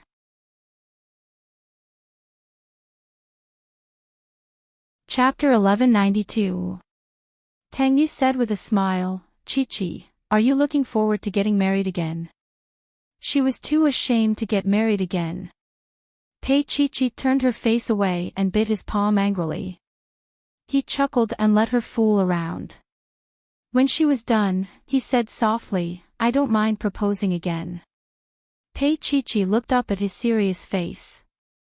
After a while, she said softly, Actually, you don't need to. They didn't need to express themselves in words. Just when she thought that, Tang Yu nodded in agreement. That's true. Sex only needs to be done. He nibbled her little ear and teased her. Didn't you say that before? Ha! Pei Chi blushed and looked at him. I didn't mean that. Then I'd rather misinterpret it. He smiled and finally let go of her. Finally, he didn't do anything to her behind the door. Only then did Pei Chi heave a sigh of relief. Her gaze fell on a pink desk beside his desk, and her hair stood on end. Why is my desk like this? She waved her little fist. Tang Yu laughed and asked her in reply, You don't want to be a secretary. Then, you can only be a child. Tang Yu, you're a pervert. Pei Chi blushed. Tang Yu chuckled and held her little body. Doesn't Chi like me being a pervert the most? He pressed her down on the little pink desk. She leaned back and he whispered shamelessly into her ear, Don't you like it when I'm perverted in bed with you? That's in bed, not in the office. She refused to sit in front of such a shameful little desk. Tang Yu reached out and touched his chin. Well, I'll consider Mrs. Tang's suggestion. Saying that, he carried her to the lounge, like a princess carry. Pei Chi punched him and screamed, Tang Yu, you unscrupulous businessman. You're proclaiming why in the daytime. Mrs. Tang, have you been thinking about this? He threw her onto the bed and propped himself up with both hands to look down at her. He also felt that he was a little crazy. Even messing around with her like this made his heart overjoyed. He raised his hand to look at his watch. I have an important meeting at 9:30. There are still 10 minutes left. Don't even think about it. Pei Chi's little hand grabbed his collar. Her face was red, but her voice was soft. She knew that if he wanted to do something, she couldn't stop him at all, so she could only be soft. Tang Yu smiled and kissed her. We'll continue tonight. He got up nimbly, tidied himself up, and winked at her. And Chi, that desk is Xiaoxin's. You think too much. Pei Chi pursed her lips and stared at him. He walked out happily. When he went to the meeting, he didn't see Xiao Ran and Meng Qingqing. There wasn't even anyone to send or receive documents. In the end, Tang Yu decisively called his little girl over to do some work. He had a bad taste, especially when he saw her sitting next to him with a grievance. He couldn't memorize it, so he decided to draw a picture of a tortoise. He had an indescribable softness, as if the whole world had softened. Only his Chi-Chi could give him this kind of feeling. And Meng Qingqing, who was supposed to be in the meeting, blocked Xiao Ran in the small pantry. He frowned and looked at her. Xiao Ran, I think I've made it very clear. Why did you go back for the blind date yesterday?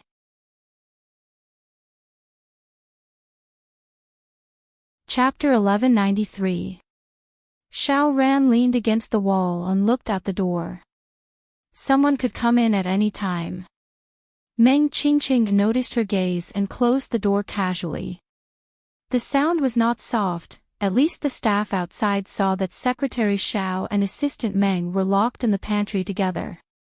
As for what they were doing inside, everyone was giggling. It was nothing more than men and women. Xiao Ran looked at the closed door and was a little annoyed. Meng Qingqing, what does my blind date have to do with you? Open the door. Not only did he not open the door, but he took a step forward and stuck himself between her body, not giving her a chance to escape. What does it have to do with me? He lowered his head, searching for her lips to kiss, but Xiao Ran suddenly turned her head away. Meng Qingqing was not angry, but he leaned closer and rubbed the tip of his nose against hers. He murmured, Ran, that's not what you said when we were having sex. She suddenly raised her head and her chin hit his nose. Meng Qingqing groaned, but he was magnanimous and did not argue with her. He reached out and held her chin. His voice was very soft. At that time, you told me that you wouldn't go on blind dates anymore. Xiao Ran had always been calm and had never panicked like this before. Even when they had sex in her ward that day, she was not as cute as she was now. Look at how her eyes were wide open, like a little rabbit's. How cute. Meng Qingqing never knew that Xiao Ran had such a childish side to her. Previously, it was only because she was injured on the mountain and almost got hit in the head by a rock. At that time, his blood was surging, and there was a thought in his heart that he didn't want to lose her. He was not an indecisive man. So that day in her ward, when her injury was not serious, she told him that she wanted to go on a blind date for the 5th time. She said that her mother liked this man, and Meng Qingqing pressed her on the hospital bed, and slept with her. She was much calmer that day than she was today. Even if it was her first time. That day, Meng Qingqing did not expect that it would be Xiao Ran's first time. After all, she was not young. She was in her 20s. Moreover, she had gone on a few blind dates. Some of them were indifferent. Yet, it was her first time. Although he didn't care, from that moment until now, his heart was still agitated. An indescribable ecstasy. It turned out that if you liked someone, you would care. At that time, he finally understood why Tang Yu felt that way when he married Pei Chi-Chi a few years ago, and why he fell in love with her. At this moment, as he looked at Xiao Ran, his heart softened. The place where only Tang Xian was had been quietly captured. Although Xiao Ran was mature, it did not mean that she was not weak. In private, when he wanted her, her expression was very alluring. At this moment, she was even more frightened like a child. He could not bear to let go. Xiao Ran wanted to turn her face away, but he held her hand and refused to let go. Xiao Ran bit her lips and glared at him. Then, she laughed and raised her chin. She said provocatively, Meng Qingqing, do you think that the words you say on the bed can be trusted? Meng Qingqing's expression was a little strange. He seemed to be angered by her, but he was not that angry. His fingers gently caressed her beautiful face. His voice was deep and slow.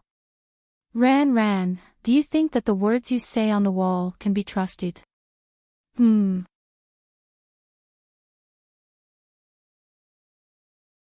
Chapter 1194. Meng Qingqing moved closer and his voice was a little hoarse. Ran, it's only right to be shameless to your wife. She recalled what he had done to her that day. It seemed that the place where she had endured him was also faintly heating up. She bit her lips. Who's your wife? Ran, what do you think? He moved closer again. Xiao Ran couldn't take it anymore and her eyes were watery. Meng Qingqing chuckled and lowered his head to kiss her lips. In the beginning, Xiao Ran wasn't willing because she wouldn't decide to be with him just because of the ridiculous night they spent together. She waited for him for so long until her heart gave up and she waited for him to reject her. She also had her own pride and self-esteem. But no matter how she tried to hide, he had a way to cling on to her. Xiao Ran really couldn't hide anymore and went to bite him. Meng Qingqing chuckled softly and endured the pain to kiss her deeply. Compared to his proficiency, Xiao Ran was actually inexperienced. She could only swallow and breathe along with his fierce kisses, succumbing to his superb technique over and over again. However, Meng Qingqing had forgotten one thing. The better his skills were, the more experienced he was in love. After the kiss, Xiao Ran cried. She slapped Meng Qingqing and then turned her face to the side and didn't make a sound. She just cried. What did he take her for? In such a place, he played with her wantonly. What's wrong? You were fine just now. His voice was a little hoarse and there was a hint of longing that hadn't dissipated. Xiao Ran turned her head and looked at him. Meng Qingqing, I can't afford to play those games of yours. If you don't love me, don't provoke me. Meng Qingqing looked at her tears and touched them gently with his fingers, gently wiping away those tears for her. Ran, how do you know that I won't love you? She looked at him blankly. He told her that he loved her. I'm sure that I like you very much right now, and the possibility of this developing into love is 100%. His fingers caressed her little face gently. Then, he said in a low voice, do you still want me to leave? Xiao Ran kicked him a little stubbornly. Go away. Meng Qingqing ignored her wishes and kissed the corner of her mouth. He said with a smile, Ran, are you willing to do that? How could I not? She glared at him hatefully, but her eyes were watery, indescribably beautiful. Meng Qingqing immediately sealed her little mouth and kissed her for a while before whispering, Ran, but I can't bear to. Perhaps there would always be a place in his heart for Tang Axian that could never be erased, but Xiao Ran would always be the most important person to him. It was not much of a thrilling emotion, but she had seeped into his heart in such a way that he was not aware of it. Until one day, when he was driving past a cafe, he sat in the car smoking and saw Xiao Ran and a young man sitting opposite each other. There was an elder on each side, and it was obvious that they were going on a blind date. He was a little absent-minded at that time, and the cigarette almost burned his fingers.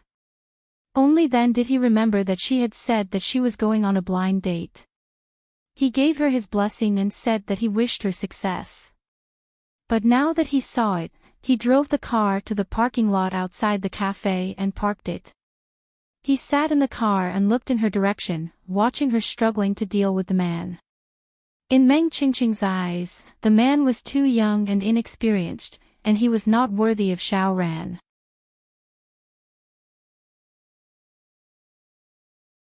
Chapter 1195. Someone like Meng Qingqing could tell the age difference between the two parties. The man was about 25 or 26 years old. Although he was clean, he was definitely not a respectable person. To put it bluntly, his family conditions were average. If he wanted to find a woman, he could save a lot of years of hard work. He also disliked the woman's age and speculated whether the woman had a rich love history and would regret marrying her.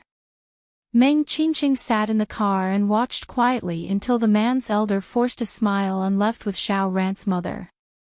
They probably agreed to look around first. Meng Qingqing took a long drag on his cigarette. A girl like Xiao Ran was also picky. He felt indescribably sad. No matter what, they were still friends. This sadness reached its climax when he stood behind her in the cafe. He heard the young man ask her directly if she was a virgin. Meng Qingqing punched the man who overestimated himself, then pulled Xiao Ran and left. He said to her, "Find a better man than me. Otherwise, I won't let you marry me." Xiao Ran cried, however, she still went on blind dates. He did not ruin it again. Instead, he watched silently from the outside. He watched her fail again and again until one day, she went on a date with someone else, but it only happened once or twice. Meng Qingqing followed her, and as time passed, he lost his heart. However, she became colder and colder to him. She was just like a normal colleague. He knew that he was the one who lost Xiao Ran. She used to stand behind him for so many years, but he never turned around. After she failed 4 blind dates, he decided to get her back. He was a man of action. When she sprained her ankle and was probably unable to resist, he took her and kissed her. Then, he took off her hospital gown in the ward. When he thought about it, he was a little beastly. However, he did not regret it. At least she got happiness and satisfaction twice. It was her first time, but she was a mature woman. They were quite compatible in this aspect. It was indescribable. Meng Qingqing endured it for a few days. He wanted to have her again. Ran, come home with me tonight. He nibbled on her neck and gently coaxed her. Xiao Ran did not make a sound. He just shed tears. Meng Qingqing's lips moved upwards and kissed her lightly. His voice was even more seductive. "Shall we go to your place then?" Xiao Ran kicked him. Pervert. She didn't know where she got the strength from, but she pushed him away and ran out. Meng Qingqing was still standing there with his hands in his pockets, laughing in a low voice as he walked out leisurely. He was in no hurry. Her defenses were weak and she couldn't run away at all. Most importantly, he could feel that she wanted him too. Didn't they say that if a man wanted to enter a woman's heart, he must first go through her, that thing? When Xiao Ran ran into the meeting room, it was very abrupt. She completely forgot that her hair was messy, her lipstick was eaten, and her lips were slightly swollen. Her appearance was really suspicious. In particular, after she pushed the door open for a minute, Special Assistant Meng also slowly followed her. It made her even more suspicious. Pei Chi-Chi's eyes widened and she immediately moved to make way for Xiao Ran.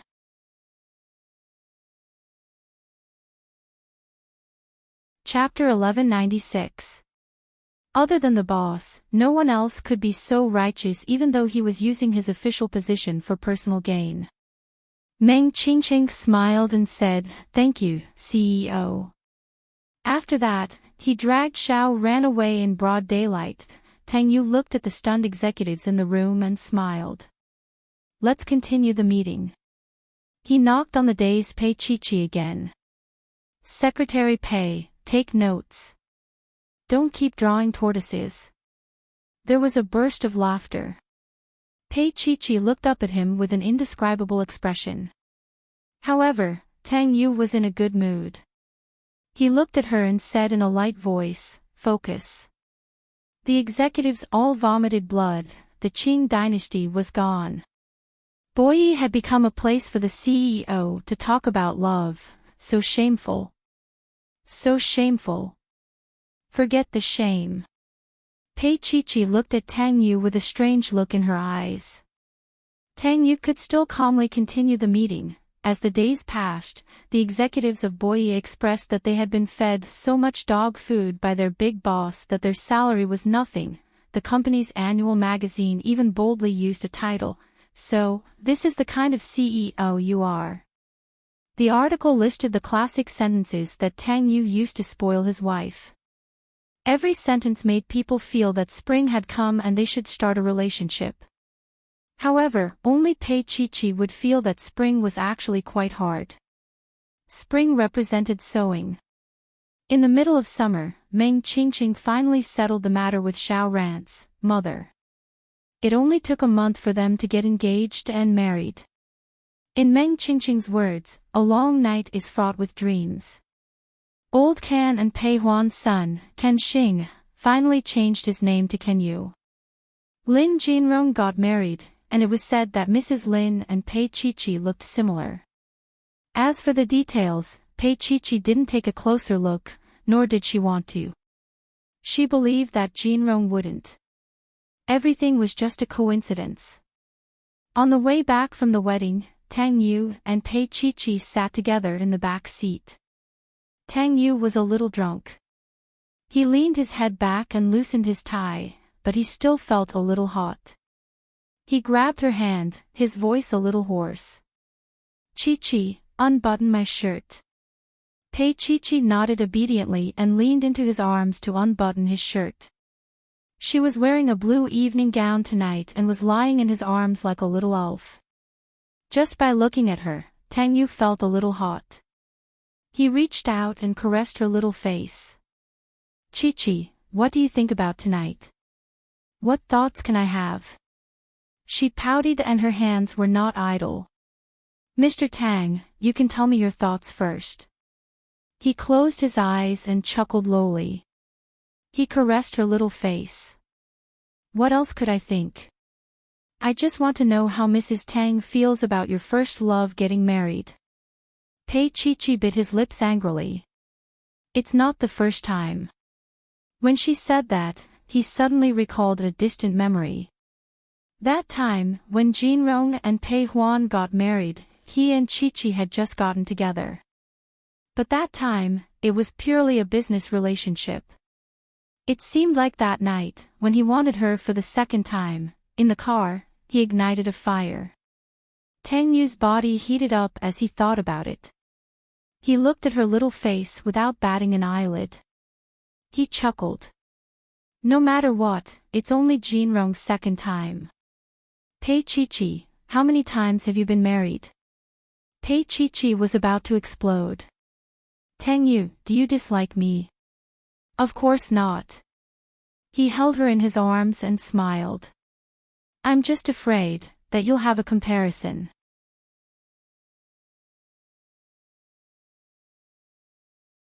Chapter 1197. She sat in his arms and squeezed his neck. "Tang Yu, are you bringing up the past?" His aura was alluring. He smiled. "What's there to bring up the past?" He kissed her. "Chi, didn't you say you were going to unbutton your shirt?" He reached out and patted her little hand to express his displeasure. Pei Chi nodded and obediently lay in his arms. She reached out and unbuttoned 2 buttons for him. She was also very considerate as she took off his coat and tie. Tang Yu was slightly tipsy. He held her with one arm and his eyes were slightly closed, as if he was asleep. Pei Chi had also drunk a little. She looked at Tang Yu and placed her little hand on his shoulder. At this moment, it was as if they had returned to their first time. He was drunk and she had barged into his room. At this moment, she was still moved as she looked at him. His handsome face could always attract her. She couldn't help but kiss his lips lightly and murmur, "Tang Yu, have I ever said that I love you?" His dark eyes slowly opened and he looked at her silently. After a long time, he chuckled. Chi, I should be the one saying that." He pressed her little head into his arms and pressed it gently. It was an indescribable gentleness. Pei Chi obediently stuck to him and let him caress her like a little animal. This moment was especially warm because she knew that once they returned to the rose garden, it wouldn't be like this anymore. Tang Yu was naturally aware of her little thoughts. He only chuckled and didn't say anything. Sure enough, when they got home, he dismissed the servants and carried her upstairs. Pei Chi-Chi's little hand was wrapped around his neck. She pouted her little mouth and actually looked a little displeased. Tang Yu smiled and kissed her lips. He said in a low voice, "Chi-Chi, I went for a recovery surgery a few days ago." She let out a gasp and hugged his neck tightly. Her face was also close to his. "Those times were because of the surgery." "Which times?" His voice was a little bewitching. "I used my fingers." His voice became low and hoarse. "Did it satisfy you a few times?" Pei Chi-Chi bit his neck and looked at him. "Tang Yu, you're shameless." He chuckled softly and had already carried her to the sunroom on the top floor. At this time, through the transparent glass, they could see the starry sky. In the sunroom, there was a king-sized bed, surrounded by black roses. It was obvious that it had been meticulously decorated. Pei Chi-Chi's little hand tugged at his tie. She bit her lips and lowered her long eyelashes, trying to hold back her laughter. "Is this to celebrate your recovery of a man? Isn't it a little too grand?" She finally couldn't help it. She smiled very sweetly and even took a small bite of him. Tang Yu threw her on the bed. Her black hair spread out, and her light blue dress drew a beautiful arc in the air. Then it rolled up, revealing a small part of her tender calf. Then he turned over and pressed his body against hers. He took a black rose with one hand and put it at the tip of her nose. His voice was low and husky. "Mrs. Tang, how do you want to do the examination?" Pei Chi-Chi looked at him and put her little hand on the button of his shirt. She closed her eyes and said, "We have a lot of time. Yes, we have a lifetime." Tang Yu smiled and finally kissed her little mouth. It was just like the first time they met. They didn't know each other, but their bodies were already attracted. She was made for him by God, and they were so compatible. "Chi-Chi, I love you. Always, always. Mrs. Tang, we will always grow old, but even if you are old and wrinkled, you will still be the little princess in my heart. The stars and the moon are proof."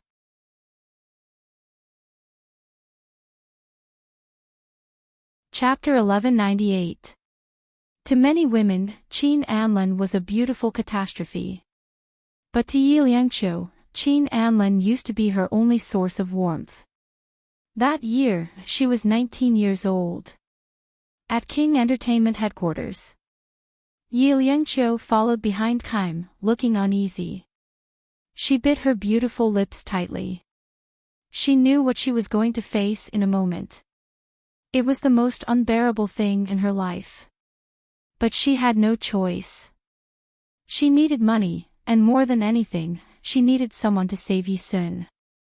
As she was feeling extremely uneasy, Kaim said calmly as he walked, "Don't worry, President Qin is just looking for something new. It's hard to say if he'll look for you again in the future. 500,000 for one session, as usual.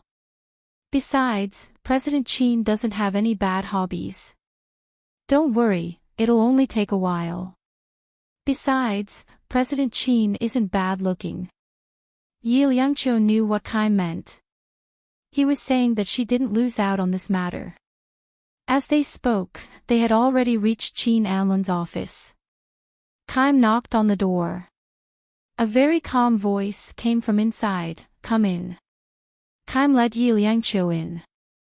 As he opened the door, he reminded her in a low voice, "Remember, President Qin likes obedient women.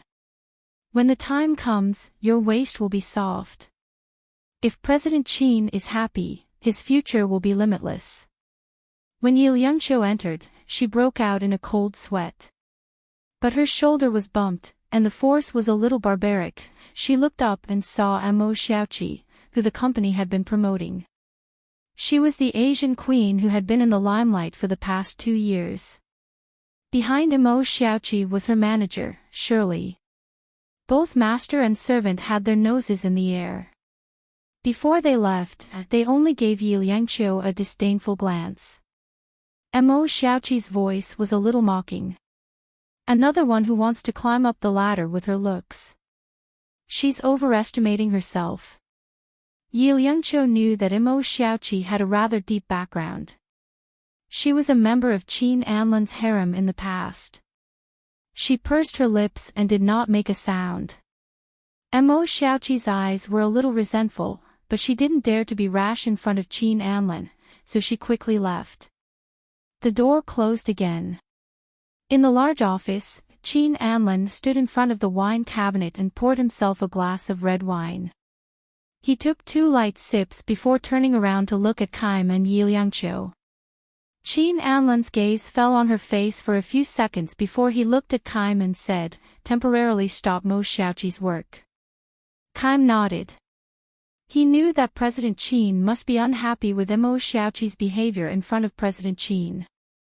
Thinking about how Mo Xiaoqi had been popular for 2 years, she really thought that she was the big sister of King Entertainment and President Qin's wife. In reality, no matter which female artist King Entertainment wanted to promote, President Qin wouldn't touch her. At the same time, he would restrict her private life and forbid any inappropriate relationships. But marriage was allowed. Kaim quickly left as well, leaving Yi Liangqiu to face Qin Anlan alone. The atmosphere suddenly became subtle. His gaze returned to her. Yi Liangqiu was very tall, about 172 centimeters. She was slender and tall, but for a female artist, she seemed to lack some gentleness and was a little too heroic. But it was undeniable that she was beautiful, similar to Lin Qingxiao's beauty. Qin Anlan frowned in that instant. He actually instinctively resisted having any kind of relationship with her. But he still ordered calmly, "Go to the lounge." Yi Liangqiu placed her fingers on her skirt. She tried her best to appear more obedient, but her feet just wouldn't move. She was afraid.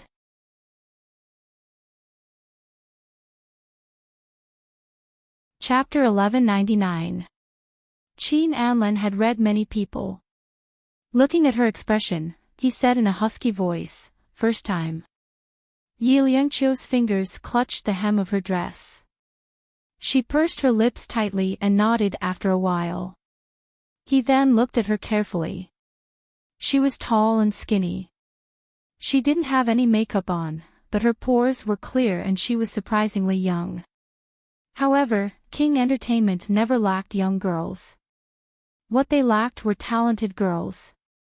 He had never seen this Yi Liangqiu before. She must have just entered the company. Qin Anlan took out a cigarette from his pocket, lowered his head, and took a puff. He didn't speak, so she stood there motionlessly. His dark eyes were locked on her little face, then her slender arms, and the straight legs under her knee-length skirt. He was surprised to find that her body was shockingly well proportioned. He seemed a little confused and hesitant, but in the end, he said lightly, "Go in and wait for me." Yi Liangqiu looked up at him hurriedly. In her eyes, he saw the fear that a 19-year-old girl should have. His voice unconsciously became gentler. "Go take a shower. I'll come in after a game." As he said that, he put down the wine glass in his hand and walked to the side of the table with the cigarette in his hand, ignoring her. Yi Liangqiu waited quietly for 2 seconds. After confirming that he was really patient, she walked to his lounge. Qin Anlan's office was his harem. She had heard people say this before, but she had never imagined that she would one day walk in here, lie down, and allow him to do that kind of thing to her as he pleased.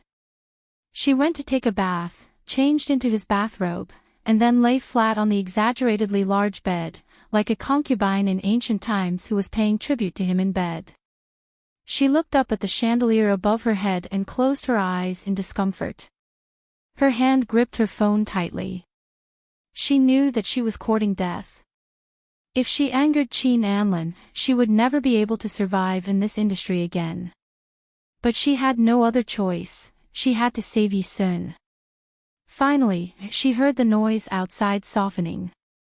She got off the bed and hid her phone behind the cabinet in front of her. She adjusted the angle of the phone so that it was aimed at the bed. When she lay down again in a panic, Qin Anlin came in.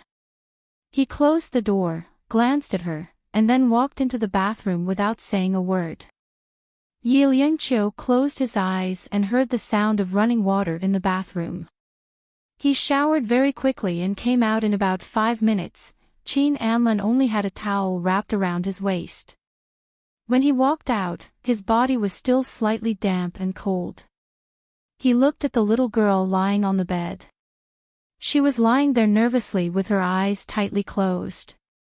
He actually laughed silently, feeling that it was rare and joyful. This kind of joy was something that he had never experienced even when he was in bed with a woman. Nervous. He sat beside her, his fingers gently stroking her arm.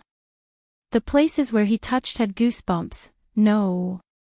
Her voice trembled. Qin Anlin laughed. His long and narrow eyes were relaxed. You're still denying it. It's like you're being tortured.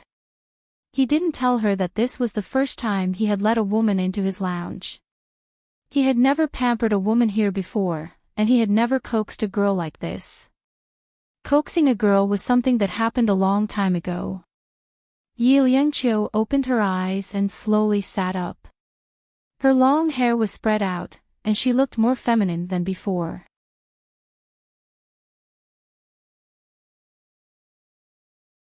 Chapter 1200. As if to prove it, she pressed her lips against his and kissed the corner of his mouth hurriedly. It was messy, but strangely enough, it aroused his desire. He pressed down on her shoulders and brought her into his arms. With a gentle push of his hand, she appeared before him, without any hindrance. Only then did he realize how beautiful the girl in his arms was. She had no extra flesh and blood. Although she was thin, she definitely had what she should have. He hadn't seen this kind of beauty in a long time, so beautiful that it made him waver again. Should he let go of her? But the towel around his waist was pulled away, and then Yuang dominated his thoughts. He had taken her in that bed. He towered over her and looked at her pained expression. Her expression was so beautiful, it was like a long scene in a movie. Qin Anlin admitted that he was a little distracted. He slept with women to relax. He took charge of King Entertainment at the age of 22 and brought King Entertainment to unprecedented heights in 2 years. He had also been under pressure that ordinary people couldn't bear. Women were just his concoction. But now, he was distracted when he was in bed with a woman. He was thinking about work, thinking about how beautiful the woman beneath him would be in a movie. He looked at her carefully and used all kinds of methods to torture her, making her look different. Every side made him ecstatic. He didn't notice that he was so engrossed that at the last moment, he didn't realize, he gave it all to her. And he didn't rest at all. It was as if he was on steroids. He kept searching for it on her body. Yi Liangqiu's first time was worse than death. Pain. It was continuous pain. He gave her too much. She couldn't bear it at all. She could only keep climbing up and down with him. She didn't know that in his eyes, she was already a beauty that could destroy a city, until he suddenly woke up and suddenly left her. Everything had already happened. His breathing was chaotic, but his dark eyes had already calmed down. He covered her body with the blanket and calmed down. Then he said quietly, "In the future, don't give your body to anyone, not even once." Yi Liangqiu closed her eyes and curled up at the head of the bed. After a long time, she looked up. "Do you still want me?" "No." He reached out and stroked her red lips. "You belong on the big screen." As Qin Anlin spoke, he walked into the bathroom and washed himself. He was too engrossed just now and forgot that he did not have any protective measures. As for the 19-year-old Yi Liangqiu, she was even more ignorant of the ways of the world. She had no idea that there was such a thing as a morning after drug. When Qin Anlin came out, she had already put on her clothes and followed him outside. He wrote her a check for 500,000. She took it silently. Qin Anlin's gaze fell on her little face for a long time before he pressed the intercom. Kaim, come in for a moment. Kaim was a young man in his late 20s. He had a high status in King Entertainment. There were many people who wanted to curry favor with President Qin through him. However, Kaim had never had any scandals. It was said that he was a G. After a while, Kaim came over. He was a little surprised to see Yi Liangqiu. Qin Anlin smoked calmly. Hand her over to Ying Jie to train. Arrange a role for her in 3 months, he thought for a moment and continued, let her come and see me once a week.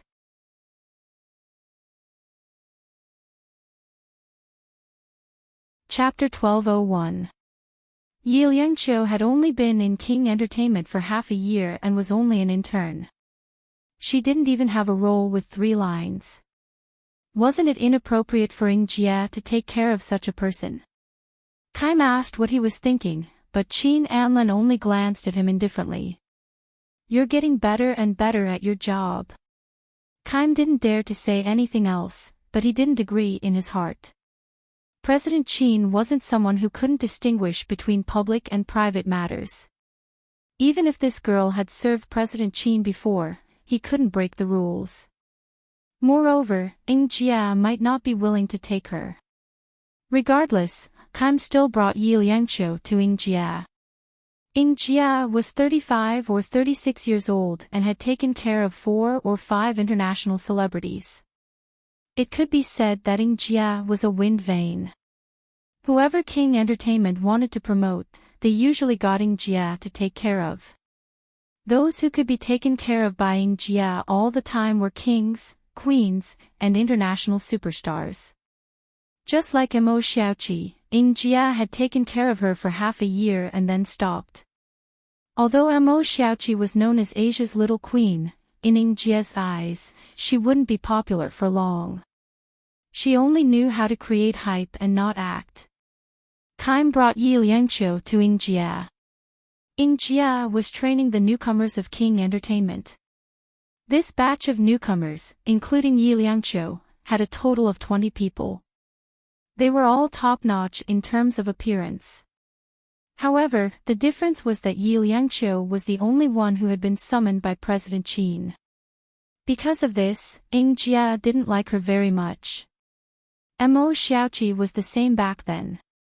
Because she had a relationship with President Qin once, she was all kinds of arrogant and didn't take Ying Jie seriously. Ying Jie took care of her for half a year and then stopped taking care of her. Of course, she also watched coldly as Mo Xiaoqi ran into a wall with President Qin. The young girl was too naive. Did she think that just because she slept with a man like President Qin, she had met her true love? President Qin had too many true loves. Ying Jie looked at Yi Liangqiu and pursed her lips sternly. Go to training first. Yi Liangqiu nodded. In fact, her leg was in great pain. Walking was already difficult for her. If she were to practice those splits now, it would kill her. However, she did not resist.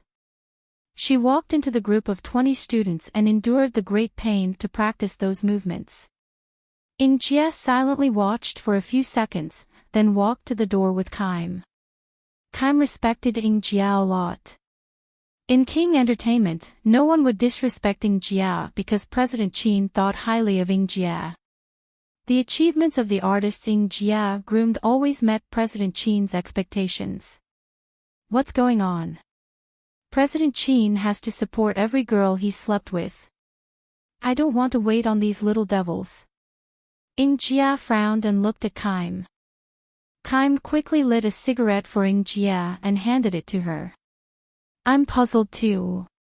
President Qin is actually just like that when it comes to women. He's not that obsessed. Ying Jie took a puff and scolded him with a smile. You're just speaking up for your boss. With that said, she turned around and looked at Yi Liangqiu. The little girl could actually take hardships. She forcefully endured the training. Cold sweat broke out on her forehead. Seeing that her expression had relaxed, Kam took the opportunity to say, "How is it? She can take hardships, right? What's the big deal about being able to take hardships in this industry?" Ing Jia glanced at him. "Why do you think President Qin likes her so much? Or was there something special about her?" Kam smiled bitterly. "How would I know?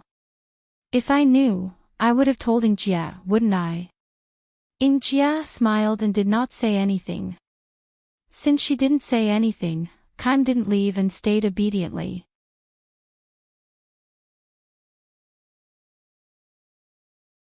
Chapter 1202. Everyone in the company knew how strict Ing Jia was, so she was in charge of all the new students. Those who couldn't take it would be fired immediately. King Entertainment didn't want popular young stars or starlets. After Ing Jia went in, she paid special attention to Yi Liangqiu. Judging from the girl's expression, it was her first time today. She knew President Qin a little. He was much more capable than ordinary people in certain aspects, so he definitely wouldn't let this girl have it easy. However, although Sister Ing thought about it, her request was still the same as before. Therefore, when they were dismissed in the afternoon, Yi Liangqiu felt that every bone in his body was no longer in place. Ing Jia looked at her indifferently and said, "Go back first. I don't take people with me easily." This was no different from a rejection.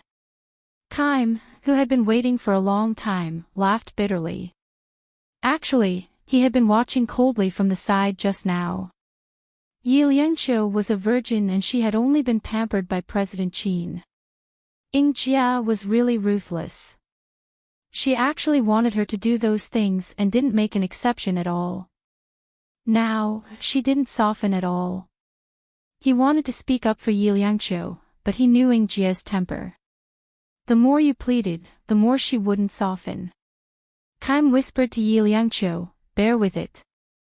No one can disobey what President Qin wants to do." Yi Liangqiu was a little surprised and looked at Kaim with sweat all over her face. "I'll go back first, Ing Jia," Kaim said softly. "Think about it. Just treat it as me." Ing Jia looked at him and then at Yi Liangqiu. She smiled and said, "Why? Do you feel sorry for me? I've never seen you feel sorry for anyone in the company all these years." Kaim laughed dryly and didn't say anything else. He went straight to the president's office. Qin Anlin was reading a document. When he heard the door open, he asked lightly, "How is it?" Qin Anlin was very sure that Kaim had been gone for so long that there must have been some twists and turns. Kaim hesitated for a moment. "I think President Qin should talk to Ing Jia in person." Qin Anlin put down the document in his hand and looked at Kaim. "She doesn't agree." Kaim nodded. "I think it's because of what happened to Mo Xiaoqi that Ing Jia isn't willing to work with President Qin." Qin Anlin smoked a cigarette. "I asked her to bring Yi Liangqiu along, not because I wanted her. In fact, Qin Anlin didn't tell her that he and Yi Liangqiu didn't feel the same way at that time because he was paying attention to her feelings. On the contrary, he didn't care about it at all. It was an intimate experience that was beyond the senses. It wasn't exactly comfortable, but it left a deep impression on him. It was so deep that Qin Anlin would remember it for many years to come. It was so deep that he would have sex with many women later on, but none of them could compare to this. However, he was more willing to turn her into a unique work of art. She would become the top female star in the entertainment industry in the future. He had high hopes for her and only Ing Jia could bring her out. Qin Anlin changed the topic. "No need. If she can't even handle Ing Jia, how can she survive in the complicated entertainment industry? She would have died halfway before she could become a superstar." Kaim nodded. Just then, Chin Anlin put out his cigarette and said calmly, "Get someone to change the sheets in the lounge." Kaim went to do it. Of course, she found out that President Chin wanted the young lady's first time. You're tuning into the LoveLore Library YouTube channel. We're so grateful for your support, and don't forget to subscribe to join us on this incredible journey through captivating stories. Your generosity through donations truly makes a world of difference, as it's the primary source of revenue that allows me to expand and enhance this channel for you. Thank you from the bottom of my heart for being a part of this adventure.